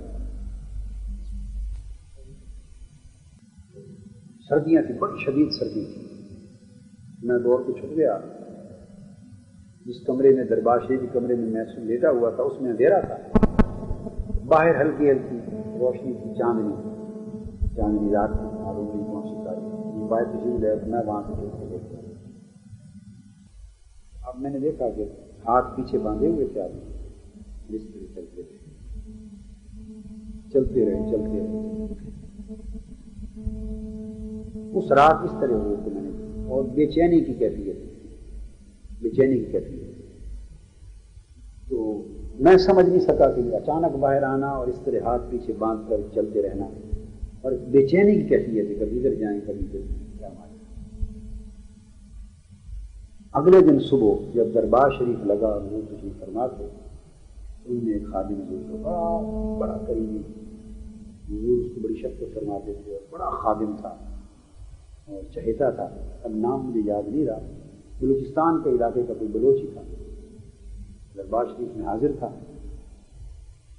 تو حضور اس کو فرمانے لگے، آپ نے ہم کو رات آدھی رات 1-2 بجے بہت پریشان کیا، آپ گاڑی احتیاط سے نہیں چلاتا ہے، بہت تیز بے احتیاطی سے چلا رہا تھا، ان کو خطرہ تھا آپ کا ایکسیڈنٹ ہو جائے، آپ نے پریشان کیا۔ وہ حضور کے قدموں پر گر پڑا، رونے لگ گئے۔ ماجرا یہ نکلا، وہ کہیں سدھی کی طرف گیا تھا اور وہاں سے کوئٹہ آ رہا تھا، اور وہ پہاڑوں کے اندر سے وہ سڑک ہے، بل کھاتی ہوئی، سڑک بھی اچھی نہیں تھی، اور وہ رات کو گاڑی چلا کے آ رہا تھا، اور نیند کی غنودگی، اور کبھی آنکھ کھل جانی کبھی لگ جانی، اور خطرہ تھا کہ کہیں آنکھ لگے اور گاڑی گر کے نیچے تباہ ہو جائے۔ وہ خود بھی مرید چہتا تھا، حضور کو وہ ورد میں یاد کرتا رہتا تھا۔ وہ رات تک جو لمحہ خطرناک سفر کا وہاں وہ گاڑی چلاتا رہا، اتنے لمحے حضور باہر نکل کے اس کو اس طرح بے چین پھرتے رہے اور فرمایا کہ تم نے ہم کو رات بڑا پریشان کیا۔ یہ شفقتوں کا اور دھیان کا اور توجہ کا الگ ہے۔ اسی طرح ایک مرتبہ رات کا وقت ہے کہ رات کے 11 بجے 11:30 کا ٹائم تھا، حضور باہر تشریف لے آئے۔ خادم تھا، اس کا نام اب مجھے یاد نہیں رہا، وہ نوجوان تھا، بچہ سا تھا، 20 22 24 سال اس کی ہوگی، وہ بھی بلوچ تھا، وہاں کا لوکل سادہ سا۔ اس کا کوئی کیا ماجرا ہوا، جھگڑا کسی خادم دوسرے سے ہوا یا کچھ ماجرا، تو وہ خدمت بڑی کرتا تھا، صبح سے لے کے رات تک 20 گھنٹے دربار شریف کی خدمت کرنا، صفائی کرنا اور دیکھ بھال کرنا، بڑی خدمت کرتا تھا، شفقت فرماتا، اور وہ کھانا کھائے بغیر سو گیا۔ غصہ ہوا نا آپس میں کسی کو، کھانا کھائے بغیر بھوکا سو۔ میں بیٹھا تھا باہر، رات کے 11 بجے حضور باہر، 11 ساڑھے 11 بجے اپنے بند حجرے سے نکلے، باہر تشریف لے آئے، اور اس کا نام لے کے اس کو زور سے آواز دی۔ وہ دوڑا ہوا، وہ سو گیا ہوا، دوسری آواز دی، وہ دوڑ کے آیا اتنے میں، تو اس کو فرمایا کہ تم نے کھانا کھایا؟ فرمایا نہیں کھایا۔ فرمایا کیوں ہم کو تنگ کیا ہے، ہم کو کیوں تنگ کرتا؟ اللہ ہم کو آرام نہیں آیا کہ بھوکا سوتا ہے، کھانا کھا۔ اس کو دے دیا، اپنے کھانا کھایا، پھر اس کو اندر دے۔ یہ وہ کیفیتیں ہیں کہ کس طرح دھیان میں رہتے تھے مریدین، اور ادھر شفقت اور توجہ اور محبت اور پیار ہوتا تھا، اس کو کتنا اپنی نگاہ میں رکھتے۔ میں ایک مرتبہ وہی 67-68 کے زمانے میں جب بیعت ہو گیا تھا، بیعت کے اوائل دور میں، اس زمانے میں میرا ایک بچگانہ سا مشغلہ تھا۔ کیا بچگانہ سا ایک مشغلہ تھا، وہ مختلف اولیاء کرام کے روحانی مقامات کو معلوم کرنا۔ ان کے روحانی درجات کیا ہیں. روحانی درجات معلوم کرنا مضمون ابدال کون ہے اور نقیب کون ہے اور قطب کون ہے اور قطب الارشاد کون ہے، قطب الاقطاب کون ہے، اس دور میں غوث کون ہے، نقبا میں سے، نجبا میں سے، ابدال میں سے، اس طرح کے اخیار میں سے مختلف جو مدارک اولیاء کرام کی کتابوں میں ملتے ہیں. کشف المحجوب میں بھی ذکر ہے اور بھی بہت سی کتابوں میں، معارف البارف سب کتابوں میں ذکر اولیاء کرام کے درجات اور طبقات اور اولیاء کا علم ہوتا ہے پورا. تو وہ پھر یہ دریافت کرنا کہ فلاں علاقے کی ذمہ داری کس کے پاس ہے اور فلاں کی کس کے پاس ہے، فلاں کا رتبہ اور درجہ کیا ہے، فلاں مقام میں کیا ہے، یہ دریافت کرنا ایک مشغلہ تھا، بچگانہ مشغلہ میں تو کہوں گا. اس زمانے میں تو میں دریافت کرتا رہتا ہوں. جیسے بھی ہٹ اینڈ ٹرائل جس کو کہتے ہیں، تیر چکا میں ہماری دریافت تو اسی طرح کی تھی نا، تیر چکا بھائی اندازے مندازے لگائے وہ کرتا. تو میں نے اب یہ 67-68 کے لگ بھگ کی بات ہے، تو میں نے استخارہ کیا، معلوم کرنا چاہا کہ اس دور میں غوث کون ہے، اس دور میں غوث کون ہے. تو میں نے استخارہ کیا اس کے دریافت کرنے کے لیے. تو اسی رات جو خواب آیا اس استخارے کے اور اس سوال کے جواب میں وہ آپ کو بتاتا ہوں. استخارہ کرتے ہی میں نے خواب میں دیکھا کہ میں سیار شریف پہنچا اور نماز عصر یا نماز مغرب خواب میں حضرت خواجہ قمر الدین سیالوی رحمۃ اللہ علیہ کے پیچھے باجماعت ادا کی. انہوں نے نماز پڑھائی ہے، میں نے نماز پڑھی.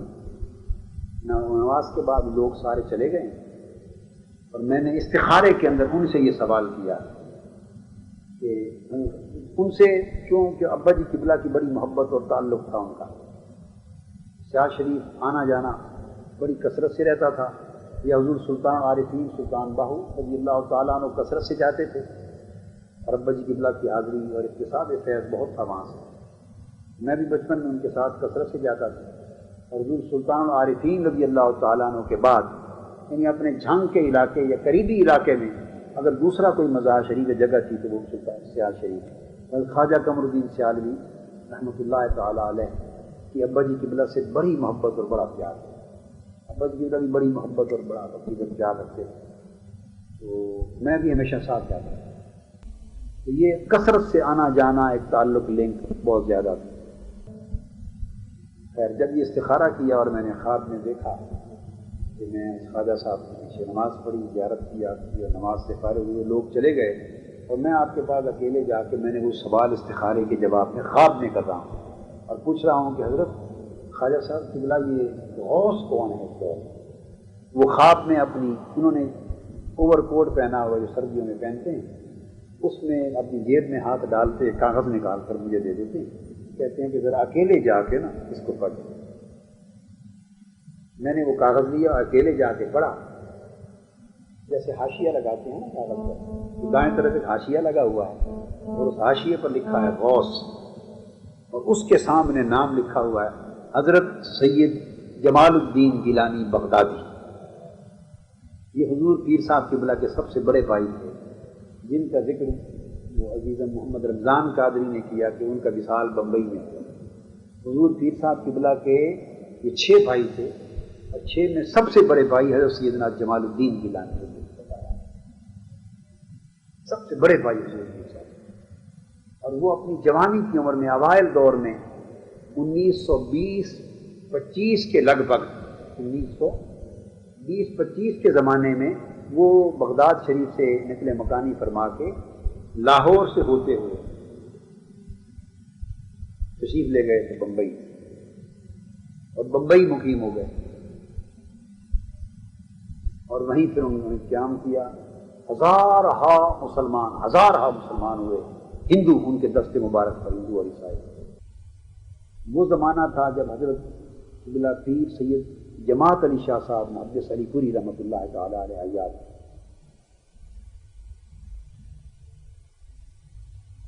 مجھے اب یاد نہیں، غالباً جب میں علی پور شریف گیا حضرت پیر سید جماعت علی شاہ صاحب محدث علی پوری رحمۃ اللہ علیہ کا عرس کا موقع تھا، دعوت تھی، اس موقع پر آپ کے خانوادے میں سے کسی نے، یا ذہن میں اب نہیں آ رہا، غالباً آپ ہی کے خانوادے میں سے علی پور شریف میں کسی نے مجھے یہ بات بتائی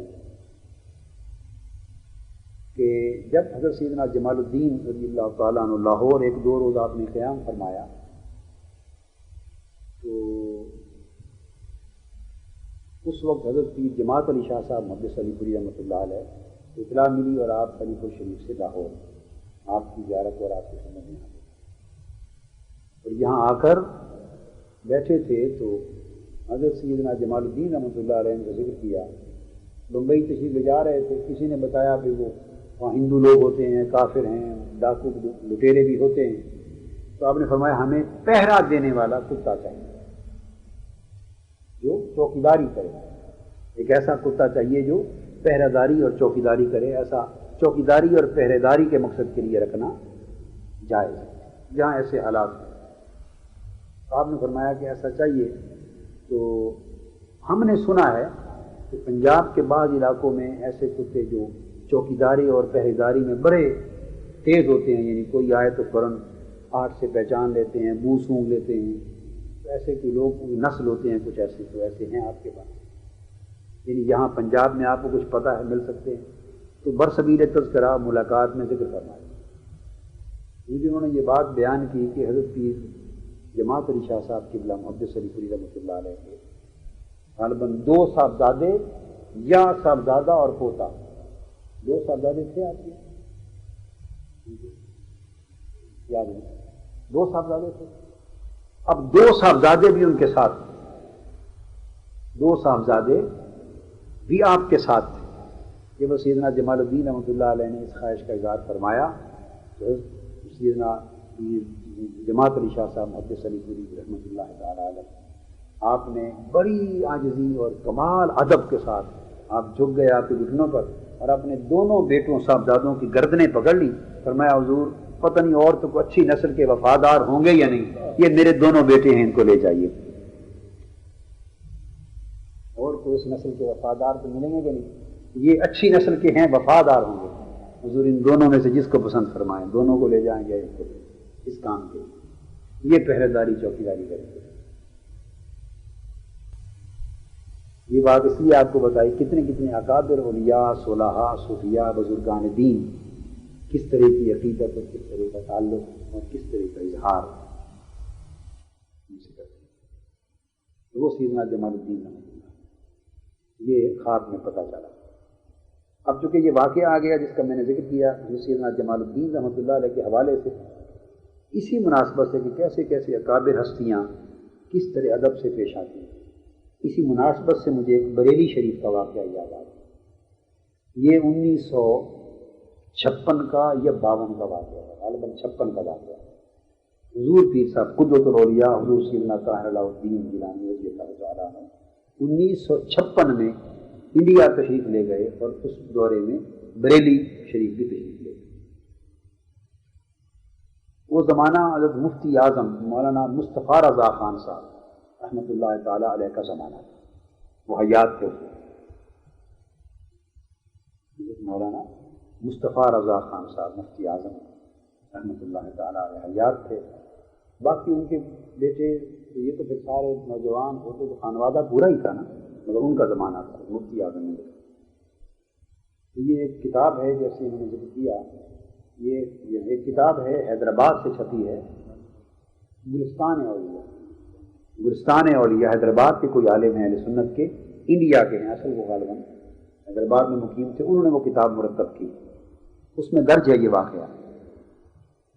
حیدرآباد ہمارے پاکستان والے حیدرآباد سندھ سے چھپی ہے، مگر میں نے اس کتاب میں تو خیر بعد میں پڑھا، مجھے سب سے پہلے جو واقعہ میں آپ سے بیان کر رہا ہوں مجھے بیان کیا مولانا مفتی تقدس علی خان صاحب نے، جنہوں نے مولانا مفتی تقدس علی خان صاحب یہ اعلیٰ حضرت کے غالباً نواسے تھے، اعلیٰ حضرت کے رشتے میں نواسے تھے، اور اعلیٰ حضرت کے شاگرد بھی تھے اور خلیفہ بھی تھے، اعلیٰ حضرت کے خلیفہ بھی تھے، شاگرد بھی تھے، نواسے بھی تھے۔ اور انہوں نے مجھے بتایا، میں نے پوچھا آپ نے اعلیٰ حضرت سے کون کون سی کتابیں پڑھی؟ انہوں نے بتایا میں نے کافیہ تک اعلیٰ حضرت سے پڑھا، مفتی تقدس علی خان صاحب۔ تو وہ یوم رضا ہوتا تھا مسجد نوری مسجد میں ریلوے اسٹیشن پر، اس یوم رضا پہ ہر سال 3-4 سال تک میرا خطاب بھی ہوتا تھا، اور مفتی تقدس علی خان صاحب بھی صدارت کے لیے سندھ پیر جو گوٹ سے آیا کرتے تھے۔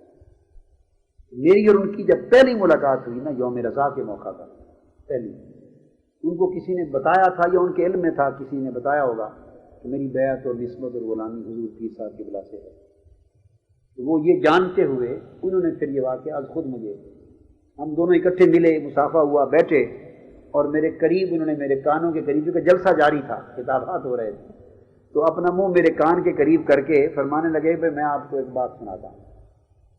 پھر انہوں نے بتایا کہ آپ کے جو شیخ طریقت اور پیر صاحب حضرت سیدنا طاہر علاء الدین گیلانی رضی اللہ تعالیٰ عنہ 1956 میں جب بریلی شریف گئے تو میں وہاں تھا۔ انہوں نے پھر یہ خود اپنا مشاہدہ بیان کیا، کہتے ہیں حضور جب بریلی شریف ریلوے اسٹیشن پر اترے تو مفتی اعظم مولانا مصطفیٰ رضا خان صاحب رحمۃ اللہ علیہ نے حضور پیر صاحب کی بلا کے استقبال کا، جوانی کا زمانہ تھا، نوجوانی تھی، تو آپ کے استقبال کا جو پروگرام ترتیب دیا، ہم کیا استقبال کرتے رہے ہیں اور کیا کریں گے، اور کون ہم میں سے کس کا کیا کرے گا، اور کس کو کون کیا جانے گا اور کیا پہچانے گا، اور کس کی عزت کا کیا حق ادا کرے گا، ہماری ساری باتیں کھیل تماشا۔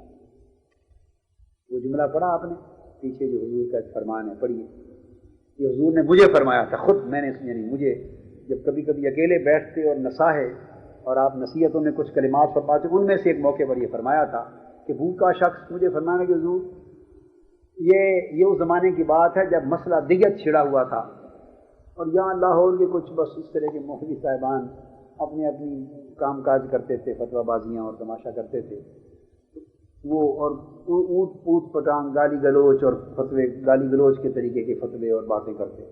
اس زمانے میں حضور نے ایک روز نشست کی اور مجھے فرمایا، تمثیلاً فرمایا کہ بھوکا شخص ہر ایک کو بھوکا سمجھتا ہے، اور بے عزت شخص ہر ایک کو بے عزت سمجھتا ہے، اور جس بھوکے کے پاس ایک آنا آ جائے، 2 آنے آ جائیں، وہ سمجھتا ہم اس سے پوری دنیا خرید سکتا ہے، اس کا ظرف تھوڑا ہے، 2 آنا جیب میں آئے تو سمجھتا ہم پوری دنیا خرید سکتا ہے، ظرف تھوڑا ہے۔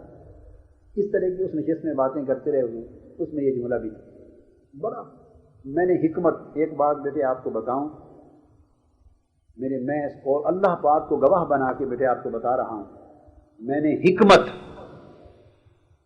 علم بھی دیکھے ہیں، فضل بھی دیکھے ہیں،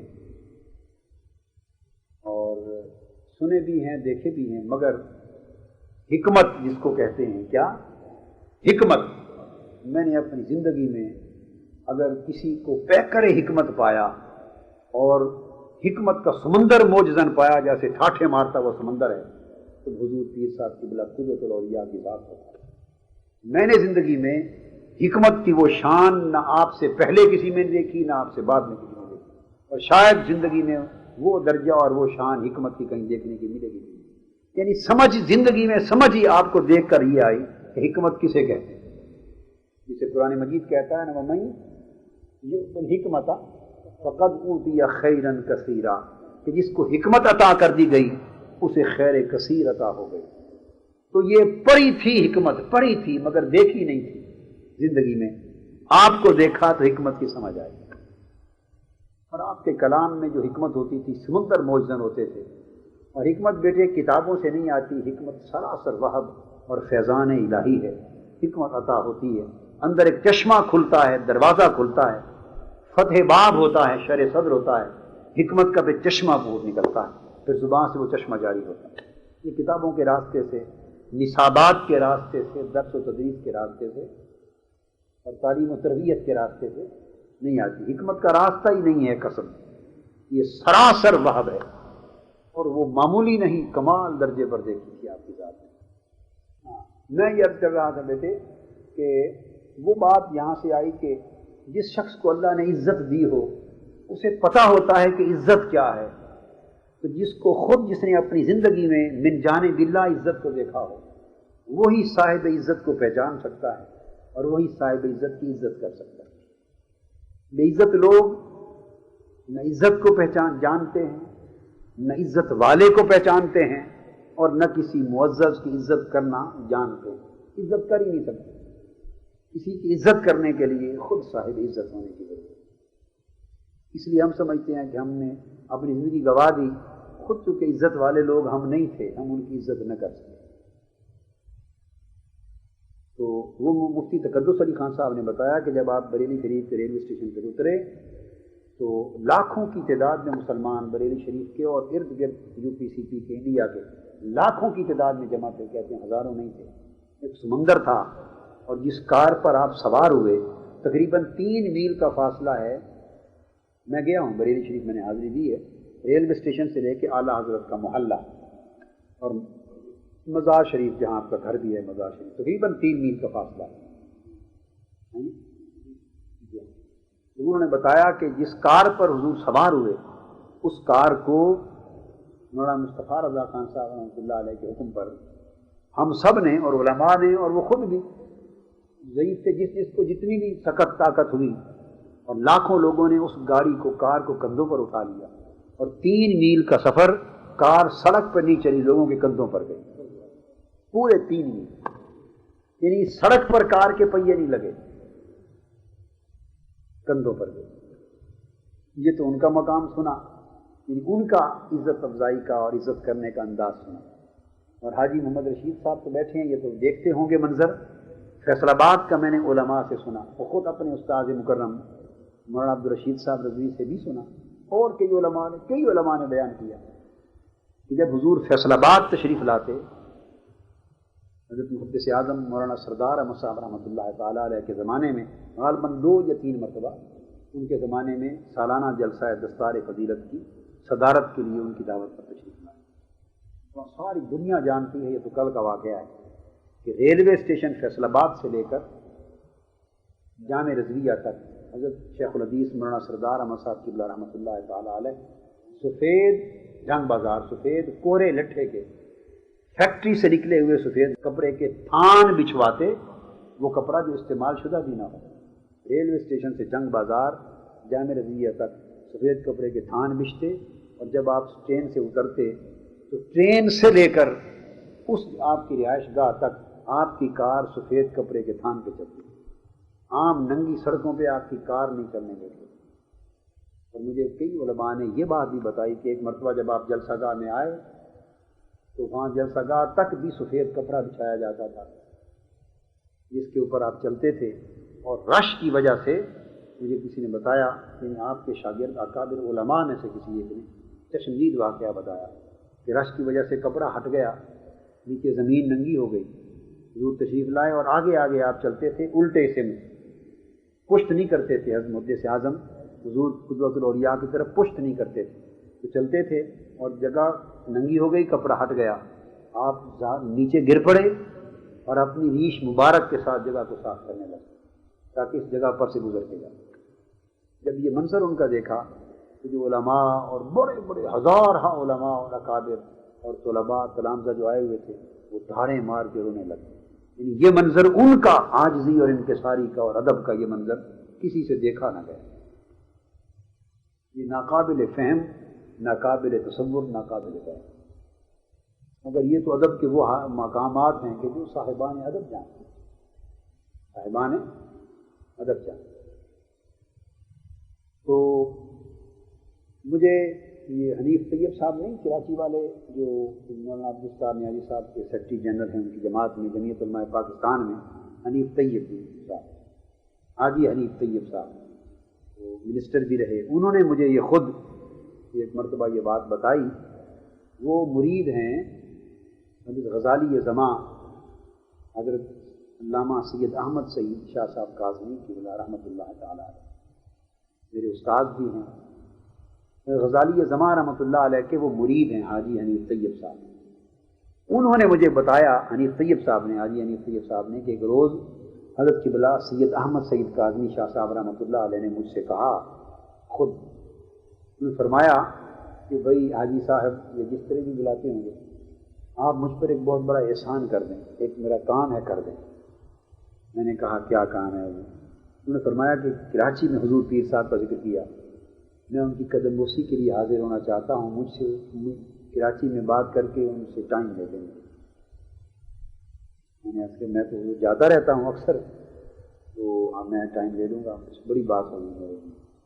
خیر انہوں نے ٹائم لے لیا. تو کہتے ہیں غزالی زمان رحمۃ اللہ تعالیٰ علیہ تشریف لے آئے کراچی، میں ساتھ تھا. کہتے ہیں میں نے اپنی آنکھوں سے دیکھا غزالی زمان علامہ سید احمد سعید کاظمی شاہ صاحب رحمۃ اللہ علیہ کو یہ حضور کی رہائش گاہ میں پہنچے. آپ اٹھے استقبال کے لیے، آپ اٹھ کر معانقہ کرنا چاہتے تھے، اور حضرت غزالی زمان ان کے قدموں پر زمین پر گر گئے اور معانقہ نہیں کیا بلکہ ان کے قدم مبارک چومتے رہے. یہ عالم ادب کا تھا.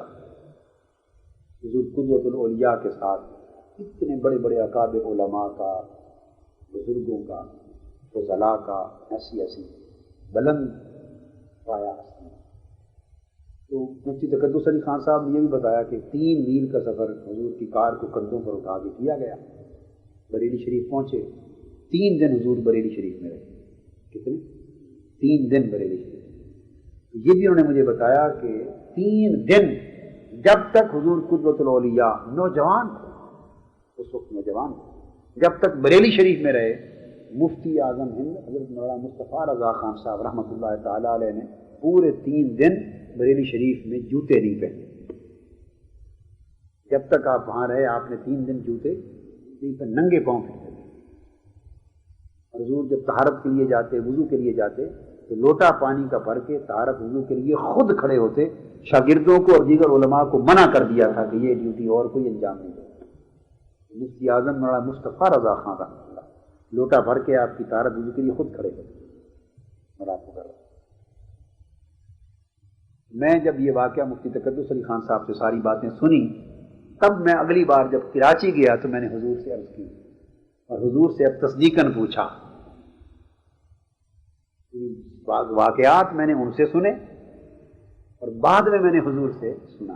پوچھا تو آپ اس طرح، آپ کی عادت شریفہ تھی، سنتے رہتے اور مسکراتے رہتے تھے. تھوڑا جب بات ختم ہو گئی تو آپ نے جواب دیا، فرمایا ہاں جب ہم بریلی شریف گیا ہے ہمارا گاڑی کو جنازہ کے موافق کندھوں پر اٹھا لیا ہے.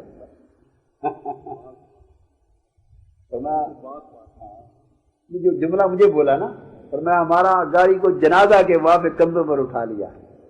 غوث پاک کا پھر آگے دیکھیے تواضع انکساری کا بھی عالم. اپنی طرف کچھ منسوب نہیں کیا، اپنی طرف کچھ منسوب نہیں کیا. فرمایا غوث پاک کا بڑا عاشق ہے، غوث پاک کا بڑا عاشق ہے. حضور تو ساری خوشی حضور غوث پاک کے ساتھ، کسی کا پتہ چلتا نا کہ غوث پاک کا عاشق ہے، بس وہ ساری خوشی اسی میں پوری ہوتی. میں نے اپنی پوری زندگی میں جتنا زمانہ تعلق رہا، میں نے حضور کی زبان مبارک سے اپنے والد گرامی حضرت سیدنا جمال الدین، حضرت سیدنا محمود اسام الدین نقیب الاشراف رضی اللہ تعالیٰ عنہ کی کوئی کرامت، ان کے فضائل، کمالات، ان کے مقامات از خود میں نے اپنی زندگی میں بیان کرتے ہوئے نہیں سنا. حضور کے دادا جان حضرت سیدنا شیخ عبد الرحمن النقیب رضی اللہ تعالیٰ عنہ، جو اپنے دور اپنے زمانے کے غوث تھے، قطب الاقطاب تھے، جن کو حضور سیدنا غوث العظم نے روحانی طور پہ اپنی براہ راست خلافت عطا فرمائی تھی، خلافت عطا فرمائی تھی، اور آپ کے معاصر اولیاء نے اس خلافت کی تصدیق کی. بہت بڑے محدث تھے، بڑے عظیم محدث تھے اور فقیہ تھے، مجتہد تھے دور کے، اور امام الفضلاء تھے. بڑی اونچی علمی، روحانی، ولایت، کرامات میں بڑے اونچے مقامات تھے. اور یہ وہی ہیں جو ایک وقت میں انگریزوں کے سے آزادی دلانے کے لیے ضرورت پڑ گئی تھی تو عراق کے وزیر اعظم بھی رہے. بڑا اونچا درجہ اور رتبہ تھا ولایت میں. پھر ان کے دادا حضور کے پردادا حضرت سیدنا علی نقیب الاشراف، وہ غوثوں کے غوث تھے اپنے زمانے کے، قطب الاقطاب، بڑے اونچے رتبوں کے مالک تھے. اور حضرت مولانا غوث علی شاہ صاحب کلندر پانی پتی رحمۃ اللہ علیہ، انہوں نے جا کے 6 مہینے روحانی تربیت پائی اور فیض پایا تھا حضور کے پردادا سیدنا علی نقیب الاشراف رضی اللہ تعالیٰ. مولانا غوث علی شاہ صاحب کلندر پانی پتی تذکرہ غوثیہ والے 6 مہینے ان کی تربیت میں رہے اور فیض پایا. اور جب وہ واپس پلٹ کر آئے تھے تو ان کی توجہ سے وہ فرماتے ہیں کہ 500 میل تک ان کی توجہ سے کشف حاصل ہو گیا. حضور کے پردادا تھے، ان کی توجہ اتنے اونچی شانوں کے لوگ حاصل گئے. اور میں نے اپنی زندگی میں جو بتا رہا ہوں اپنے والد گرامی، دادا جان، پردادا، کسی کی کرامات، کسی کے فضائل بیان کرتے نہیں سنا. جب بھی بیان کیا صرف حضور غوث پاک کے فضائل، حضور غوث پاک کے فضائل بیان کیے. میں نے ایک بار اصرار کے ساتھ عرض کیا حضور کچھ کرامات اور کچھ فضائل، کچھ کمالات حضور اپنے والد گرامی کے بیان فرمائیں. بڑی ضد کی، بڑا اصرار کیا کئی بار. ہر بار جب میرے سوال سن کے ہنس پڑتے، فرماتے بیٹا باپ کی شان کیا بیان کرے، بیٹا باپ کی شان کیا بیان کرے گا، وہ بڑے کمال والے تھے، بس پھر بیان کچھ نہیں. پھر میں نے عرض کیا حضور دادا جان کے بارے میں سیدنا شیخ عبدالرحمن النقیب رضی اللہ تعالیٰ ان کے بارے میں کہا. یہ وہ ہیں کہ حضرت پیر میر علی شاہ صاحب رحمۃ اللہ تعالیٰ علیہ اپنی اوائل جوانی کے دور میں ان کی خدمت میں حاضر ہوئے. سورہ فیض کے حضرت سیدنا شیخ عبدالرحمن النقیب رضی اللہ عنہ کے دادا حضرت پیر سیدنا میر علی شاہ صاحب رحمۃ اللہ تعالیٰ علیہ اپنی اوائل جوانی میں ان کی خدمت میں حاضر ہوئے. اور حضرت قبلہ پیر میر علی شاہ صاحب رحمۃ اللہ علیہ کی جو سوانح حیات لکھی گئی میرے منیر، اس میں لکھنے والوں اور مرتب کرنے والوں کو ان کی زندگی کا یہ واقعہ نہیں مل سکا تھا، یہ درج نہیں، یہ ان کی سوانح حیات سے مس ہو گئی یہ بات. اور میں نے کہاں سے سنی؟ یہ حضرت پیر میر علی شاہ صاحب قبلہ رحمۃ اللہ تعالیٰ علیہ کے مرید ہیں اور بڑے معروف عالم دین ہیں اہل سنت کے، مولانا عطا محمد بندیالوی صاحب. مولانا عطا محمد بندیالوی، یہ خود ان کی زبان سے میں نے سنا. انہوں نے براہ راست یہ بات حضرت سیدنا پیر میر علی شاہ صاحب رحمۃ اللہ علیہ سے. تو اتنی اکابر ہستیاں مگر بیان نہیں فرمائے. خود بڑے اصرار سے پوچھتا، فرماتے بیٹا دادا کی بات کیا بیان کر سکتا. وہ بڑے ولایت والے، بڑے اونچے لوگ تھے. اس طرح یعنی آپ کو جو سکون اور لذت ملتا حضور غوث پاک ہی کے فضائل سن کر اور حضور غوث پاک ہی کے فضائل بیان کر. اور جب سیدنا غوث العظم رضی اللہ تعالیٰ عنہ کی منقبت آتی تو پھر کئی بار آپ عالم وجد میں آ جاتے اور اس طرح جھومنے لگ جاتے جس طرح ہوا کی جب خوب ہوائیں چلتی ہیں تو پودے جھومتے ہیں نا، حضور غوث پاک رضی اللہ تعالیٰ عنہ کی منقبت پر اس طرح جھومنے لگ جاتے. عجیب کیف ہوتا ہے. پھر کبھی کبھی تو عالم وجد میں پھر پکار اٹھتے، یا غوث العظم دستگیر، یا غوث العظم دستگیر، یا غوث العظم دستگیر. کیفیت ہوتی. تو وہ میں نے جب اپنی بات حضور سے پوچھی تو فرمایا بس وہ جنازہ کے موافق ہمارا گاڑی بند ہو گیا. اتنی بات.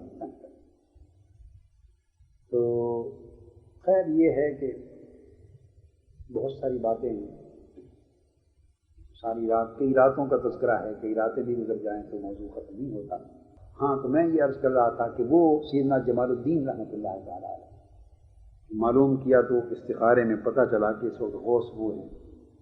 پھر مجھے ایک وقت خیال آیا کہ یہ بھی اسی زمانے کی بات ہے. اولیاء کرام جو بیان کرتے ہیں غوث کے بعد نیچے درجہ ہوتا ہے قطب کا. کیا؟ اچھا، قطب کی دو قسمیں ہوتی ہیں، دو قسموں کے قطب ہوتے ہیں. ایک قطب ہوتے ہیں جن کو قطب الاقطاب بھی کہتے ہیں، وہ قطب الاوتاد. اور اس کے بعد ایک قطب ہوتے ہیں جن کو قطب الارشاد کہتے ہیں. یہ پوری دنیا میں ایک وقت میں زمانے میں 3 بھی ہوتے ہیں، 4 بھی ہوتے ہیں، 5 تک بھی ہوتے ہیں، مگر عام طور پہ 3 اولیاء کرام ایسا بیان کرتے ہیں. 2 بھی ہوتے ہیں مگر عام طور پہ 3 قطب الارشاد ہوتے ہیں. اور جب قطب الاقطاب کی وصال وفات ہو جاتی ہے تو یہ قطب الارشاد جو 3 ہوتے ہیں انہی میں سے ایک کو جو سینئر موسٹ ہوتا ہے پروموٹ کر کے قطب الاوتاد کرتے ہیں. اور قطب الاقطاب پھر وہ اپنے وقت کا غوث ہوتا ہے. وہ پھر اپنے وقت میں جب وہ اپنے مقام پہ پہنچتا ہے تو وہ غوث ہوتا ہے. یعنی غوث کسی اور چینل سے کوئی نہیں آتے، یہ چینل ہے. تو میں 67 68 69 ہی کے زمانے کی بات کر رہا ہوں. 67 68 69 یہ بھی اسی زمانے میں کسی ایک سال کی بات ہے. ایک روز مجھے خواہش ہوئی کہ میں دریافت کروں کہ حضور پیر صاحب قبلہ کا روحانی مقام جو آج آپ کا موضوع ہے وہ درجہ کیا ہے ولایت میں. یہ اس زمانے میں خواہش ہوئی. میں نے بتایا نا ایک مشغانہ سا مشغلہ تھا، کئی ایسے مشغلے تھے اس طرح کے روحانی، تو ان میں سے یہ تھا ایک خواہش ہوئی کہ یہ پتہ چلے. سو جو بھی تیر تکا یا کوشش ہوتی تھی اس سے دریافت کیا، تو اس وقت مجھے پتہ چلا کہ حضور پیر صاحب قبلہ اس دور قطب الارشاد ہے. وہ اپنی اس جوانی کی عمر میں قطب الارشاد کے درجے پر پہنچ گئے.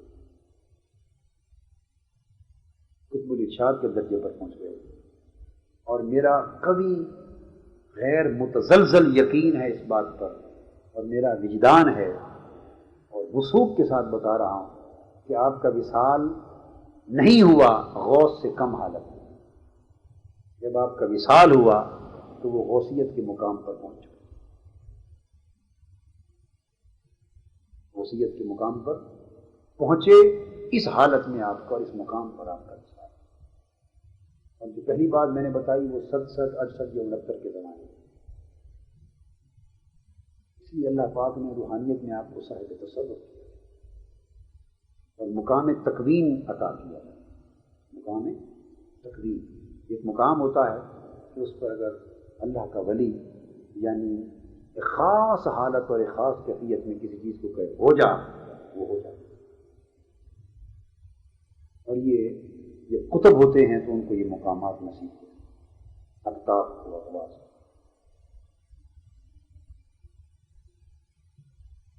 بس ایک واقعہ آخری سنا دیتا ہوں، اس کی بات ختم کر لیں گے. میں ایم اے میں پڑھتا تھا، یہ 72 کی بات ہے غالباً. تو اچانک یونیورسٹی بند ہو گئی. تو بنگلہ دیش نامنظور کی ایک تحریک چلی تھی اس زمانے میں، اور پنجاب یونیورسٹی میں تھا تو گولی چلی، جلوس وغیرہ نکلے. تو ایک بچہ یونیورسٹی کا اسٹوڈنٹ اس گولی میں مارا گیا، شہید ہو گیا. پھر ہنگامے ہوئے، یونیورسٹی بالکل عرصے کے لیے بند کر دی گئی. ذوالفقار علی بھٹو نے بنگلہ دیش کو منظور کیا تھا، تو اس کے خلاف بنگلہ دیش نامنظور کی اس زمانے تحریک چلتی رہی. یونیورسٹی بند ہوئی تو میں اچانک پھر قرآن جب چھٹی ہو جاتی تھی تو میں لاہور میں نہیں رہتا تھا. میری تو اور زیادہ دلچسپیاں کو دوست احباب کے ہلکے نہیں رکھتے تھے. پھر میں گھر چلا جاتا تھا جنگ. دن کو آئے، ہنگامہ ہوا، جلوس نکلے، اس میں گولی چلی، لڑکا تو شہید ہو گیا، یونیورسٹی بند ہو گئی. میں جنگ چلا گیا. اچانک پروگرام بنا، پہلے پروگرام نہیں تھا. اس سے ایک رات قبل میں نے خط لکھا. میرا کیونکہ پروگرام تو جنگ جانے کا ابھی نہیں تھا، ایک ہفتہ عشرہ، تو کچھ معاملات تھے، یاد نہیں کیا تھے. تاہم میں نے اس سلسلے میں خط لکھا کہ جنگ میں پوسٹ کر دوں گا.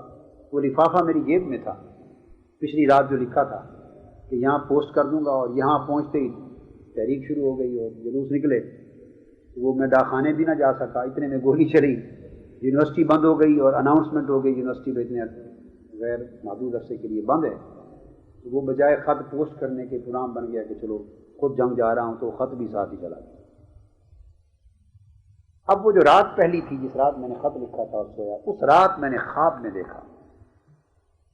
اب یہ بات آپ کو اس لیے بتائی میں نے ساری، جس رات میں نے خواب دیکھا اس رات سوتے ہوئے تک، بلکہ صبح جاگنے کے وقت تک بھی جنگ جانے کا میرا پروگرام اور سفر کا پروگرام نہیں تھا. وہ خط میری جیب میں. رات سویا میں خواب میں، تو دیکھتا ہوں کہ اچانک میں حضور قبلہ پیر صاحب قدوۃ الاولیاء رضی اللہ تعالیٰ عنہ کی رہائش گاہ پر، جیسے کوئٹہ میں انسان آپ کی رہائش گاہ پہنچا ہوں، باہر کھڑا ہوں. اچانک میں نے دیکھا کہ زور سے ایک دھکے کے ساتھ، جیسے ہاتھ مارتا ہے، دھکے کے ساتھ دروازہ کھلا اور دروازے کے دونوں کیوار کھل گئے اور تیزی کے ساتھ دوڑتے ہوئے حضور باہر تشریف لے. میں نے دیکھا کہ قمیض آپ کے کندھوں پر، قمیض آپ کے کندھوں پر ہے. اتنی اجلت اور تیزی سے میں نکلے ہیں کہ قمیض پہننے کی فرصت بھی نہیں. باقی شلوار یا تہبند جو بھی ہے شلوار وہ تو پہنا ہوا ہے، قمیض آپ کے کندھوں پر ہے، جسم لپیٹا ہوا ہے، قمیض کے ساتھ پہنا نہیں. تیزی سے باہر نکلے ہیں اور میں آگے بڑھا ہوں. آپ حضور کی دست بوسی کی ہے، قدم بوسی کی، دست بوسی کی. آپ نے مجھے اٹھا لیا ہے اور اپنے سینہ مبارک سے لگا کے جیسے معانقہ فرماتے تھے، فرما کر اپنے بازوؤں میں لے کے مجھے تھپکی دے رہے ہیں، اس طرح زور زور سے تھپکی دے رہے ہیں، فرما رہے اللہ حفاظت فرمائے گا، گھبرانا نہیں، اللہ حفاظت فرمائے گا، گھبرانا نہیں۔ 3 بار تھپکی دی، فرمایا اللہ حفاظت فرمائے گا۔ میری آنکھ کھل گئی اتنی بات پر۔ میں صبح سوچتا رہا، میری سمجھ میں نہ آیا کہ یہ ماجرا کیا ہے، یعنی آپ اتنی تیزی سے دھکا دے کے دروازے سے باہر دوڑے ہیں اور مجھے آ کے آپ نے اپنے بازوؤں میں لے لیا، تھپکی دی اور یہ فرمایا کہ اللہ حفاظت کرے گا، گھبرانا نہیں۔ سمجھ نہیں ماجرا کیا ہے۔ خیر صبح یونیورسٹی میں آئے، اولڈ کیمپس میں، نیو کیمپس میں ہم رہا کرتے تھے، ڈپارٹمنٹ اولڈ کیمپس میں تو آیا تو پھر آگے واقعہ ہو گیا۔ تو واقعات 2 ہوئے، ایک تو جس لڑکے کو گولی لگی وہ میرے متصل دائیں طرف کھڑا تھا، اس کے میرے کندھے اور بازو ملے ہوئے تھے۔ یونیورسٹی کے گیٹ کے دروازے پہ ہم کھڑے تھے، سامنے یہ جو میوزیم ہے لاہور میوزیم، اس طرف سڑک کے پار سے پولیس تھی، گولیاں ادھر سے چل رہی تھیں۔ جس گولی سے لڑکا شہید ہوا وہ میرا نیکسٹ متصل بازو اس کے اور میرے ملے ہوئے تھے۔ وہ گولی آئی ہے تو یوں سمجھے کہ وہ تھوڑا سا اس نے اس طرف سفر کر لیا ہے تو اس کو لگ گئی، اس کا رخ ہلکا سا ادھر ہو جاتا تو ڈائریکٹ اس کے سامنے میں ہم دونوں کھڑے۔ اندیشہ بھی نہیں تھا، گمان نہیں تھا کہ اس طرح گولی چلے گی اور لگے گی۔ یا تو اس رات کا واقعہ اور اس طرح دوڑ کے آنا اور بچانا اور تھپکی دینا، یہ اس طرف اشارہ تھا۔ ایک واقعہ اس کے بعد اسی رات آگے دن کو پیش آیا کہ جب جنگ روانہ ہو گیا میں تو موچی دروازہ یہ آتی ہے جگہ موچی والا، جنگ سے 13 میل 13 میل فیصل آباد جنگ کے درمیان موچی والا سے جب آگے گزرے ہیں، نیو خان ٹرانسپورٹ میں سفر کر رہا تھا بس پر، اس وقت رات کے کوئی 9:30 10 بج گئے تھے، اندھیری رات تھی۔ موچی والا سے ہم آگے گزرے تو آگے ایک موڑ آتا ہے، بڑا خطرناک سا موڑ ہے سڑک کا، اس موڑ سے گاڑی نے ٹرن لیا ہے، تیز رفتار گاڑی تھی ہماری، سامنے بھی نیو خان ٹرانسپورٹ کی گاڑی آ رہی تھی تیز رفتار، اور دونوں آمنے سامنے بہت بڑے دھماکے کے ساتھ ٹکرا گئے۔ ایک بہت بڑا زبردست قسم کا خطرناک ایکسیڈنٹ ہوا، بسیں پچک گئیں، سب کچھ ٹوٹ پھوٹ گیا، باڈی تباہ ہو گئی، بڑا نقصان ہوا۔ اندھیرا تھا چونکہ، اب اس میں کچھ پتہ نہ چلے کہ کتنی اموات واقع ہو گئی، کتنے لوگ ہلاک ہو گئے ہیں، کیا بنا کیا نہ بنا۔ گاڑی اس طرف الٹ گئی، ادھر کھڈا سا تھا، اس کے اوپر گاڑی گر گئی۔ تو اب وہ کھڈا کی وجہ سے جو دروازہ تھا اس کی اور زمین کے درمیان ایک گیپ سا رہ گیا، تو لوگ رینگتے ہوئے دروازے سے نکل کے، رینگتے ہوئے اس کھڈے سے نکل کے باہر نکلنے لگے۔ بعض لوگوں کے پاس لائٹر تھے، جیسے سگریٹ کے لیے لائٹر ہوتے ہیں، اور اس طرح کی بتیاں جیسی تھی لوگوں نے جلائیں، اور اس سے ایک دوسرے کو دیکھتے رہے کہ کون کون ہلاک ہو گیا، مر گیا، خون ہے، زخمی ہے، کیا فنش ہے۔ 10-15 منٹ تو اسی آبزرویشن پہ لگ گئے، رینگ کر اس طرح جب میری باری آئی تو میں بھی نکل گیا، تو ہر کوئی دیکھتا رہا ایک دوسرے کو، اور اتنے میں پھر اور گاڑی آ گئی اور کچھ روشنی ہوئی، کسی نے لائٹ مہیا کی تو پراپرلی جائزہ لینے کا موقع ملا۔ اللہ کی شان، گاڑی تباہ ہو گئی مگر ایک شخص بھی نہ مرا، ہر شخص سلامت رہا۔ اس وقت پوری گاڑی کی سواریوں کی زبان پر بیک وقت ایک ہی کلمہ تھا، اور وہ بآواز بلند کہہ رہے تھے جو میں نے کانوں سے سنا۔ ہر شخص یہ کہہ رہا تھا اور حلفاً کہہ رہا تھا کہ اللہ پاک نے کسی کی وجہ سے ساری سواریوں کو بچا، یعنی یہ بے ساختہ یہ جملہ، اور جملہ بھی ہو سکتا تھا یہی کہ اللہ پاک نے بچا لیا، اللہ پاک نے رکھ لیا، حفاظت کر دی، مگر یہ جملہ من جانب اللہ ہر سواری کی زبان پر آ گیا کہ اللہ پاک نے پوری گاڑی کی سواریوں کو آج کسی کی وجہ سے بچا لیا۔ بس زبان خلق پر اللہ پاک نے یہ بات چڑھا دی۔ بس وہ میں سمجھتا ہوں کہ یہ جملہ جو ہر زبان پر آیا وہ میرے سنانے کے لیے کہ میں سمجھ جاؤں کہ رات جو قمیض پہنے بغیر تیزی سے دوڑ کے مجھے سنبھالا دیا تھا وہ اس واقعے کی طرف اشارہ۔ اب 2 واقعات پیش آئے، ایک پہلا بھی اور ایک یہ بھی۔ پھر اس کے بعد خیر گاڑی بھی اور آ گئی، ہم پھر چلے گئے جنگ۔ یہاں ایک اور بات بھی اسی واقعے سے متعلق ہے، جہاں پر جا کے یہ قصہ ختم ہوتا ہے، وہ بھی بڑا عجیب ایمان افروز سا واقعہ ہے۔ وہاں میں پہنچا جب گھر تو اس وقت غالباً رات کا 1:30 کے لگ بھگ وقت ہو چکا تھا، اندازہ میرا ہے۔ ابا جی قبلہ تہجد کے لیے وہ 1 بجے کے قریب اٹھ جاتے تھے تو مصلی پر سے بیٹھتے تھے۔ میں چونکہ ان ایکسپیکٹڈلی گیا، اس ہفتے میرا جنگ جانے کا پروگرام نہیں تھا، میں نے جا کے دروازہ کھٹکھٹایا، ان کا مصلی جو تھا وہ بھی باہر جو دروازے کی دیوار کے ساتھ ہوتا تھا، کھڑکی ساتھ ہوتی تھی جہاں وہ بیٹھتے تھے عبادت کرتے تھے۔ میں نے دروازہ کھٹکھٹایا تو ابا جی قبلہ رحمۃ اللہ علیہ نے فوری آواز میں پوچھا کون؟ آگے میں نے جواب دیا، وہ تیزی سے اٹھے، دروازہ کھولا، میں اندر آ گیا۔ مجھے آتے ہی پوچھا بیٹے خیریت سے آئے؟ خیریت۔ پھر پوچھا خیریت رہی؟ بالکل خیریت۔ بالکل سلامت ہو؟ میں نے کہا سلامت ہو۔ 2-3 بار اس طرح سوال کیے بڑی حیرت کے ساتھ۔ میں نے پوچھا کیوں، کیا بات؟ میں نے کچھ ڈسکلوز نہیں کیا، خاموش رہا کہ آپ یہ بڑے استعجاب کے ساتھ جو پوچھ رہے ہیں کیا ماجرا ہے۔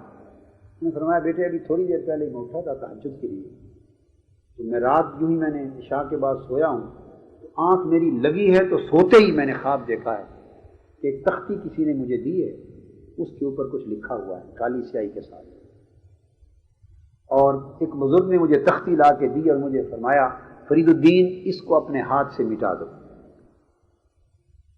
تو میں اس کے اوپر پانی ڈال کر اپنے ہاتھ سے تختی کو دھو رہا ہوں اور سیاہی گر رہی ہے، مٹا رہا ہوں۔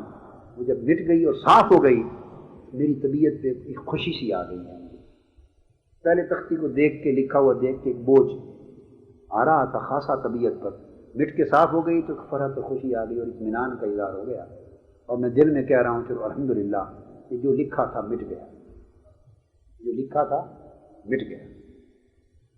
تو بس اس کے بعد میں پریشان اٹھا ہوں کہ اطمینان بھی ہے دل میں اور پریشانی بھی تھی کہ کیا ماجرا ہونے والا ہے، یہ بہت بڑا حادثہ ہونے والا ہے۔ اتنے میں جب آپ کی آواز آئی ہے تو پھر میرے کان اس طرح متوجہ ہوئے، ذہن اس طرف گیا کہ آپ سے پوچھوں کہ اسلام کی خیریت۔ پھر میں نے سارا واقعہ بھی سنا دیا، یاد والا خواب بھی سنا دیا۔ فرمانے لگے بیٹے بات یہ ہے کہ مجھے تو صرف تختی دھونے کو دی گئی، دکھایا گیا کہ کچھ لکھا ہوا تھا اور تم اپنے ہاتھوں سے اس طرح کرو تاکہ دیکھ لو کہ مٹایا گیا ہے، اور وہ جو حضور نے قدموں میں آپ ان کے قدموں پر گرے اور آپ نے اپنے بازوؤں میں لے کے جو بچا لیا اور فرمایا کہ اللہ حفاظت کرے گا، یہ لگتا ایسا ہے کہ معاملہ تقدیر کا تھا، اور اللہ پاک نے ان کی توجہ اور فیض سے اس تقدیر کو بدل دیا اور آپ کو زندگی اور سلامتی عطا فرمائی۔ تقدیر کا معاملہ میں تختی والے خواب سے سمجھ رہا ہوں، یعنی بچایا اللہ نے انہی کے سبب ہے، حضور کے اور شیخ نے ہی تمہیں تصرف دیا اور ان کے تصرف سے ہی اللہ پاک نے تمہیں بچا لیا، بچے ادھر سے ہو۔ اور میں اس کو تقدیر اس لیے سمجھ رہا ہوں کہ تھا تقدیر میں کچھ، کہ وہ جو تختی دی گئی اس پہ لکھا ہوا تھا وہ اشارہ تھا، لوح کا اشارہ اس امر کی طرف تھا کہ تھا تو کچھ ہو جانا تقدیر میں، اور یہ اللہ پاک نے اس کو مٹا دیا ہے، یعنی اس کو اللہ پاک نے بچا دیا۔ کہ یہ حضور کا جو رات دوڑ کر جو آئے تھے، جو دوڑ کر آئے تھے اور قمیض تک نہیں پہنا تھا اور آ کے سنبھال لیا تھا، حضور غوث الاعظم رضی اللہ تعالیٰ عنہ کی توجہات اور جنہیں ان کا فیض ہوتا ہے پھر ان کے فرزندوں میں، پھر ان کی ولایتوں اور ان کی کرامتوں کا عالم تو یہی ہوتا ہے کہ جہاں لکھا ہوا ہو اس تصرف سے وہ مٹ جاتے ہیں۔ یہ تو کچھ جھلکیاں ہیں ان کے روحانی مقام کی باتیں کی، علمی حوالے سے میں موقع نہیں ملا ابھی بات آپ سے کر سکوں، پھر کبھی انشاءاللہ موقع ہوا تو بہت کچھ ہے کہنے کو، سمجھنے کو، مگر یہ سارا کچھ کہہ سمجھ کر بھی حقیقت یہ ہے کہ جیسے سمندر میں سے ایک قطرہ ہے، یہ ایک ہلکی سی جھلک ہے۔ حق یہ ہے کہ ہم حضور کو زندگی میں دیکھتے رہے، وہ ہمارے سامنے تھے، ہمارے سامنے سے وہ رخصت ہوئے، چل بسے اس دنیا سے، مگر ہم ان کو سمجھ نہ سکے، ان کا مقام بہت بلند تھا، ہم نہ جان سکے، اس لیے کہ ہم خود صاحب مقام نہیں تھے۔ ان کو سمجھنے کے لیے کسی قدر تو مقام کی ضرورت ہوتی، یہ اب چھوٹی چھوٹی یاداشتیں ہیں، ان کے مقام کے حساب سے چھوٹی چھوٹی، ان یاداشتوں کو بیان کر کے، سن کر، سمجھ کر ہم تھوڑا کوشش کرتے ہیں کہ کچھ سمجھ سکیں۔ اللہ تبارک و تعالیٰ، یہ منہاج القرآن بیٹے ان کا فیض ہے، حضور سیدنا غوث الاعظم رضی اللہ تعالیٰ عنہ کا فیض ہے، اور حقیقت یہ ہے کہ حضور نبی اکرم صلی اللہ تعالیٰ علیہ وآلہ وسلم کا فیض۔ در حقیقت یہ مہمان خانہ اور مرکز فیض اور چشمہ فیض ہے حضور رسالت مآب صلی اللہ علیہ وآلہ وسلم، اور وہ فیض جو ان کو ملا اور حضور سیدنا غوث العظم رضی اللہ تعالیٰ عنہ کو عطا ہوا، وہ فیض جس میں 6 بار حضور علیہ السلام نے اپنا لعاب دہن ڈالا تھا، 7 مرتبہ حضور صلی اللہ علیہ وآلہ وسلم نے اپنا لعاب دہن بولیے حضور سیدنا غوث العظم رضی اللہ تعالیٰ عنہ کے دہن مبارک میں، منہ مبارک میں ڈالا تھا۔ 7 مرتبہ حضور صلی اللہ علیہ وسلم نے اپنا لعاب پاک پہلے فرمایا تھا، بیٹے عبد القادر اب تو واز کیا کر اور خطاب کیا کر اور لوگوں کو رشد و ہدایت لوگوں تک پہنچا، خطاب کر، واز کر اور دین کو زندہ کر، دین کی تبلیغ کر، دین کی طرف لوگوں کو دعوت دے اور میرے پیغام کو مخلوق تک پہنچا۔ حضور سیدنا غوث العظم رضی اللہ تعالیٰ عنہ فرماتے ہیں کہ میں عجمی تھا، وہ تو ایران کے تھے، عربی نہیں تھے حضور غوث پاک رضی اللہ تعالیٰ عنہ، وہ ایران کا قصبہ ہے گیلان، وہ یہاں کے رہنے والے تھے اور طلب علم کے لیے بغداد گئے تھے، پھر وہاں پڑھے، وہیں مقیم ہو گئے، پھر بغدادی ہو گئے۔ تو فرماتے ہیں کہ میں نے عرض کیا یا رسول اللہ صلی اللہ علیہ وسلم میں تو اجمی ہوں، اور یہاں تو عربی لوگ، چونکہ حضور سیدنا فاروق اعظم رضی اللہ تعالیٰ عنہ کے زمانے میں یعنی بغداد اور عراق یہ چھاونی بن گئی تھی نا، بصرہ اور یہ بغداد، تو پھر یہ آباد ہو گیا، تو پھر اسلامی سلطنت چلتے چلتے پھر جب بنو عباس کا زمانہ آیا تو یہ کیپٹل ہو گیا بغداد، خلافت بنو عباس کا، تو اس طرح وہ عجمی تہذیب بدل کر ساری عربی تہذیب میں بدل گئی، تو اب وہ سارا بغداد اور عراق تو عرب میں چلا گیا نا، یہاں اب اہل عرب ہو گئے۔ تو جب ابتدائی طور پہ آئے تھے تعلیم کے لیے، تو اب جب وہاں پہنچے تو اب تو یہ عالم عرب ہو چکا تھا، عجب نہیں رہا تھا۔ عرض کہ حضور میں تو اجمی ہوں اور یہاں کے لوگ تو عرب ہیں، اہل عرب ہیں، تو میں اجمی ہو کر میری تو زبان میں بھی اتنی فصاحت اور بلاغت اور طلاقت اور روانی اور تسلسل نہیں ہے، سلاست نہیں، اور پھر وہ معارف دین کے میں ان تک پہنچاؤں، ان کی زبان میں کیسے پہنچاؤں، اور یہ کیسے کروں فریضہ ادا؟ حضور علیہ السلام نے فرمایا بیٹا عبد القادر اپنی زبان کھول رضی اللہ تعالیٰ عنہ۔ حضور سیدنا غوث العظم رضی اللہ تعالیٰ عنہ نے منہ مبارک کھولا، حضور علیہ السلام نے 7 مرتبہ اپنا لعاب دہن مبارک آپ کے دہن مبارک میں ڈالا۔ بعد میں پھر سیدنا علی شیر خدا رضی اللہ تعالیٰ نے 6 مرتبہ آپ کا اپنا لعاب دہن بھی دیا۔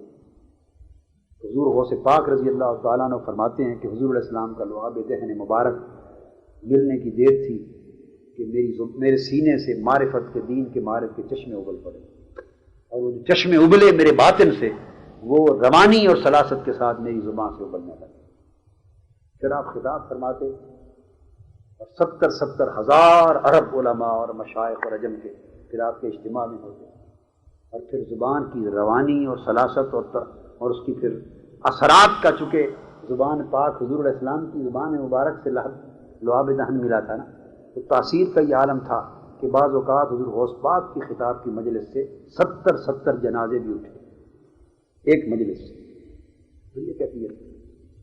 عزیزان محترم، یہ منہاج القرآن کا مرکز، اور منہاج القرآن میں جو کچھ ہے یہ حضور علیہ السلام کا وہ فیض ہے، اور حضور غوث العظم رضی اللہ تعالیٰ عنہ کے جو چشمے پھوٹے لعاب دہن پاک سے، یہ اسی فیض کا ایک کرن ہے، اسی فیض کی ایک شاخ ہے، اسی فیض کی ایک نہر ہے۔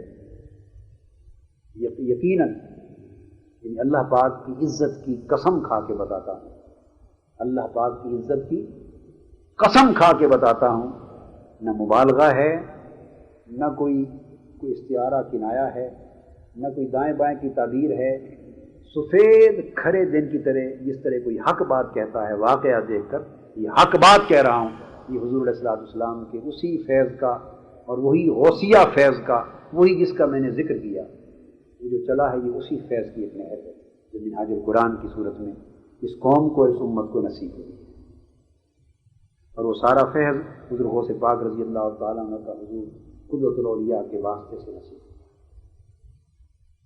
اور آپ کا یہاں تشریف لانا اور آپ کے مدفن کا یہاں ہو جانا، اس پورے سلسلہ فیض کے حق ہونے پر مہر تصدیق درج کرنا۔ جانی صاحب نے کہا یہ مہر تصدیق آپ خود تشریف لے آئے، اپنا مدفن اور قیام یہاں مسکن بنا لیا، خود اس منہاج القرآن کی سرزمین پر، تاکہ ابد الاباد تک اس پر مہر لگ جائے کہ یہ فیض حضور رسالت مآب کا ہے، یہ فیض حضور غوث پاک کا ہے۔ میں خود اس کی مہر بن کے یہاں بیٹھا رضی اللہ تعالیٰ عنہ۔ اللہ تبارک و تعالیٰ ہمیں آپ کے مقامات اور اولیاء کرام کے مقامات اور ان کے روحانی تصرفات اور توجہات اور فیوزات کے احوال سمجھنے اور ان برکتوں سے مالا مال ہونے کی توفیق مرحمت فرمائے۔ یہ تو چونکہ آپ کا سیمینار تھا، آپ کا ذکر کیا، ورنہ حق یہ ہے میں آپ کو ایک ایمانی اور وجدانی اور یقینی بات بتا رہا ہوں۔ یہ تو آپ کا ذکر تھا، سیمینار تھا، میں نے آپ کے فیض کا اور حضور غوث پاک رضی اللہ تعالیٰ عنہ کے فیض کا ذکر کیا۔ اس میں تمام سلاسل کے اولیاء کرام کا فیض منہج القرآن میں، حضور داتا گنج بخش علی حجویری رضی اللہ تعالیٰ عنہ کا فیض منہج القرآن میں ان کی نہر کی جاری ہے۔ چند میں خاص الخاص نام لے رہا ہوں، حضرت مجدد الفسانی سیدنا شیخ احمد سرہندی رضی اللہ تعالیٰ عنہ، ان کا فیض کا چشمہ اور نہر بھی یہیں سے جاری ہے، منہج القرآن میں داخل اور جاری ہے۔ حضرت شاہ ولی اللہ محدث دہلوی رضی اللہ تعالیٰ رحمۃ اللہ تعالیٰ علیہ، ان کا فیض بھی براہ راست اس کے فیض کی نہر یہاں جاری ہے، اور اعلیٰ حضرت سیدنا امام احمد رضا رحمۃ اللہ تعالیٰ علیہ کا فیض بھی براہ راست ان کے سینے سے منہج القرآن میں جاری ہے۔ یہ اب میں نے چند نام گن کے ساری باتیں بتا دی ہیں اور یہ کہہ دیا ہے کہ ان میں کوئی چیز بھی محض توجیہی تعبیری نہیں ہے، جتنے نام لیے ہیں سب کا فیض جاری ہے، اور سب کا فیض کا جاری ہونا مبنی پر حق ہے۔ اس کو میں نے اللہ پاک کو گواہ بنا کر حلفاً کہا ہے۔ اتنے فیض جس مشن میں اور جس مرکز پر، جس ادارے میں، جس تحریک میں اتنے فیض جاری ہوں، یکجا ہوں، آپ اندازہ کریں اس مشن کی برکتوں کا، اس کی صداقتوں کا، اس کی حقانیتوں کا اور سعادتوں کا کیا عالم ہوگا۔ بیٹے آپ لوگ خوش نصیب ہیں، جو رفقا وابستہ ہیں وہ خوش نصیب ہیں، جو اساتذہ اس جامعہ میں پڑھا رہے ہیں، نگرانی کر رہے ہیں، وہ خوش نصیب ہیں، جو طلباء اس جگہ پڑھ رہے ہیں وہ خوش نصیب ہیں، اور جو میرے جیسے خادم اور نوکر حضور علیہ السلام کی امت کے منہاج القرآن کی مختلف دفتروں میں کام کر رہے ہیں میرے سارے بھائی، حتیٰ کہ جو چوکیدارہ کر رہے ہیں اور جو دفتروں کی صفائی کر رہے ہیں، یہ سارے خوش نصیب ہیں کہ انہیں بڑی نعمت اور بڑی سعادت نصیب ہے۔ ان سعادتوں کو لوٹ لو، زندگیاں بار بار نہیں ملتی، اور پھر زندگی میں ایسے موقع بھی بار بار نہیں ملتے۔ جب تک یہ نعمت میسر ہے اللہ کا شکر بجا لو، اور ہر وقت ڈرو اس وقت سے کہ کہیں یہ نعمت ہمارے ہاتھ سے چھن نہ جائے۔ ڈرنا چاہیے، ہم میں سے کسی کا بیٹے زور نہیں ہے، یہ ان کی عطا ہے، تو ہماری نوکری لگی ہوئی ہے، ڈرتے رہیں کہ کہیں نوکری چھین نہ لی جائے۔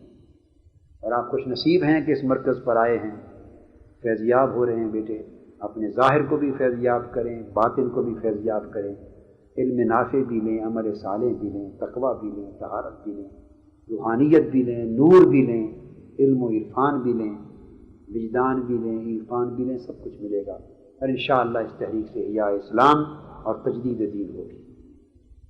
اللہ تبارک و تعالی ہمارے ایمان کو مستحکم اور محکم فرمائے، اور ہمارے اعمال، احوال اور نیات کی اصلاح فرمائے اور بہتر حال رکھے، اور ان فیوزات سے ہمیشہ متمتع ہونے اور فیضیاب ہونے کی توفیق مرحمت فرمائے۔ میں آخر میں قاضی برادران اور بزم منہاج اور منہاج سپورٹ سوسائٹی اور جامع منہاج ناد کونسل اور منہاج القرآن کی پوری جامعہ، طلباء، اساتذہ اور نائب شیخ الجامعہ صاحب سب کو مبارکباد دیتا ہوں۔ ایک اچھی تقریب منعقد کی ہے، ایک اچھی بنیاد رکھی ہے، اور ایسے ایام بیٹے خاص طور پہ جو چند اکابر مجددین ہیں، چند اکابر مجددین ہیں، جن میں خاص طور پہ اعلیٰ حضرت کا یوم بھی، حضرت شاہ ولی اللہ محدث دہلوی کا یوم، حضرت مجدد الفسانی رحمۃ اللہ علیہ کا یوم، اور حضرت شیخ عبدالحق محدث دہلوی رحمۃ اللہ، یہ چند اسماء گرامی جو گزرے۔ باقی علامہ اقبال کے بھی ایسے مفکر بڑے بڑے اکابر گزرے ہیں تاریخ میں، مگر یہ چند نام جو بر صغیر پاک و ہند کی تاریخ میں آتے، اس طرح پھر اوپر چلے جائیں تو حضور سیدنا غوث الاعظم کا، امام اعظم کا رضی اللہ تعالیٰ عنہ، اور ائمہ اربعہ کا، امام مالک کا، امام شافعی، امام حنبل کا، چند اکابر ایسے ہیں، حضور داتا صاحب کا چند اکابر ایسے ہیں کہ جن کے ایام اور ان کے نام پہ سیمینار یا تقریب یا کوئی مجلس ضرور منعقد کیا کریں تاکہ ان کی خدمات سے آپ کو شناسائی ہو، آگہی ہو،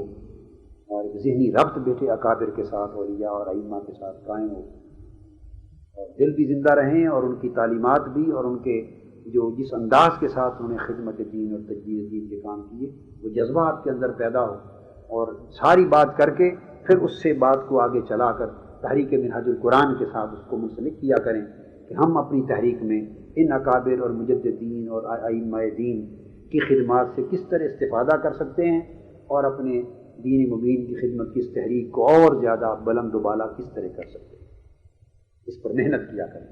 اللہ تبارک و تعالی آپ کو ہم سب کو اچھائی کی، بھلائی کی، نیکی کی توفیق مرحمت فرمائے۔ وما علینا الا البلاغ۔ میرا شاہ جیلانی پیر، میرا شاہ جیلانی پیر، میرا شاہ جیلانی پیر، مولا علی دی خاص نشانی، مولا علی دی خاص نشانی، پنجتن دی تصویر، میرا شاہ جیلانی پیر، میرا شاہ جیلانی پیر، میرا شاہ جیلانی پیر۔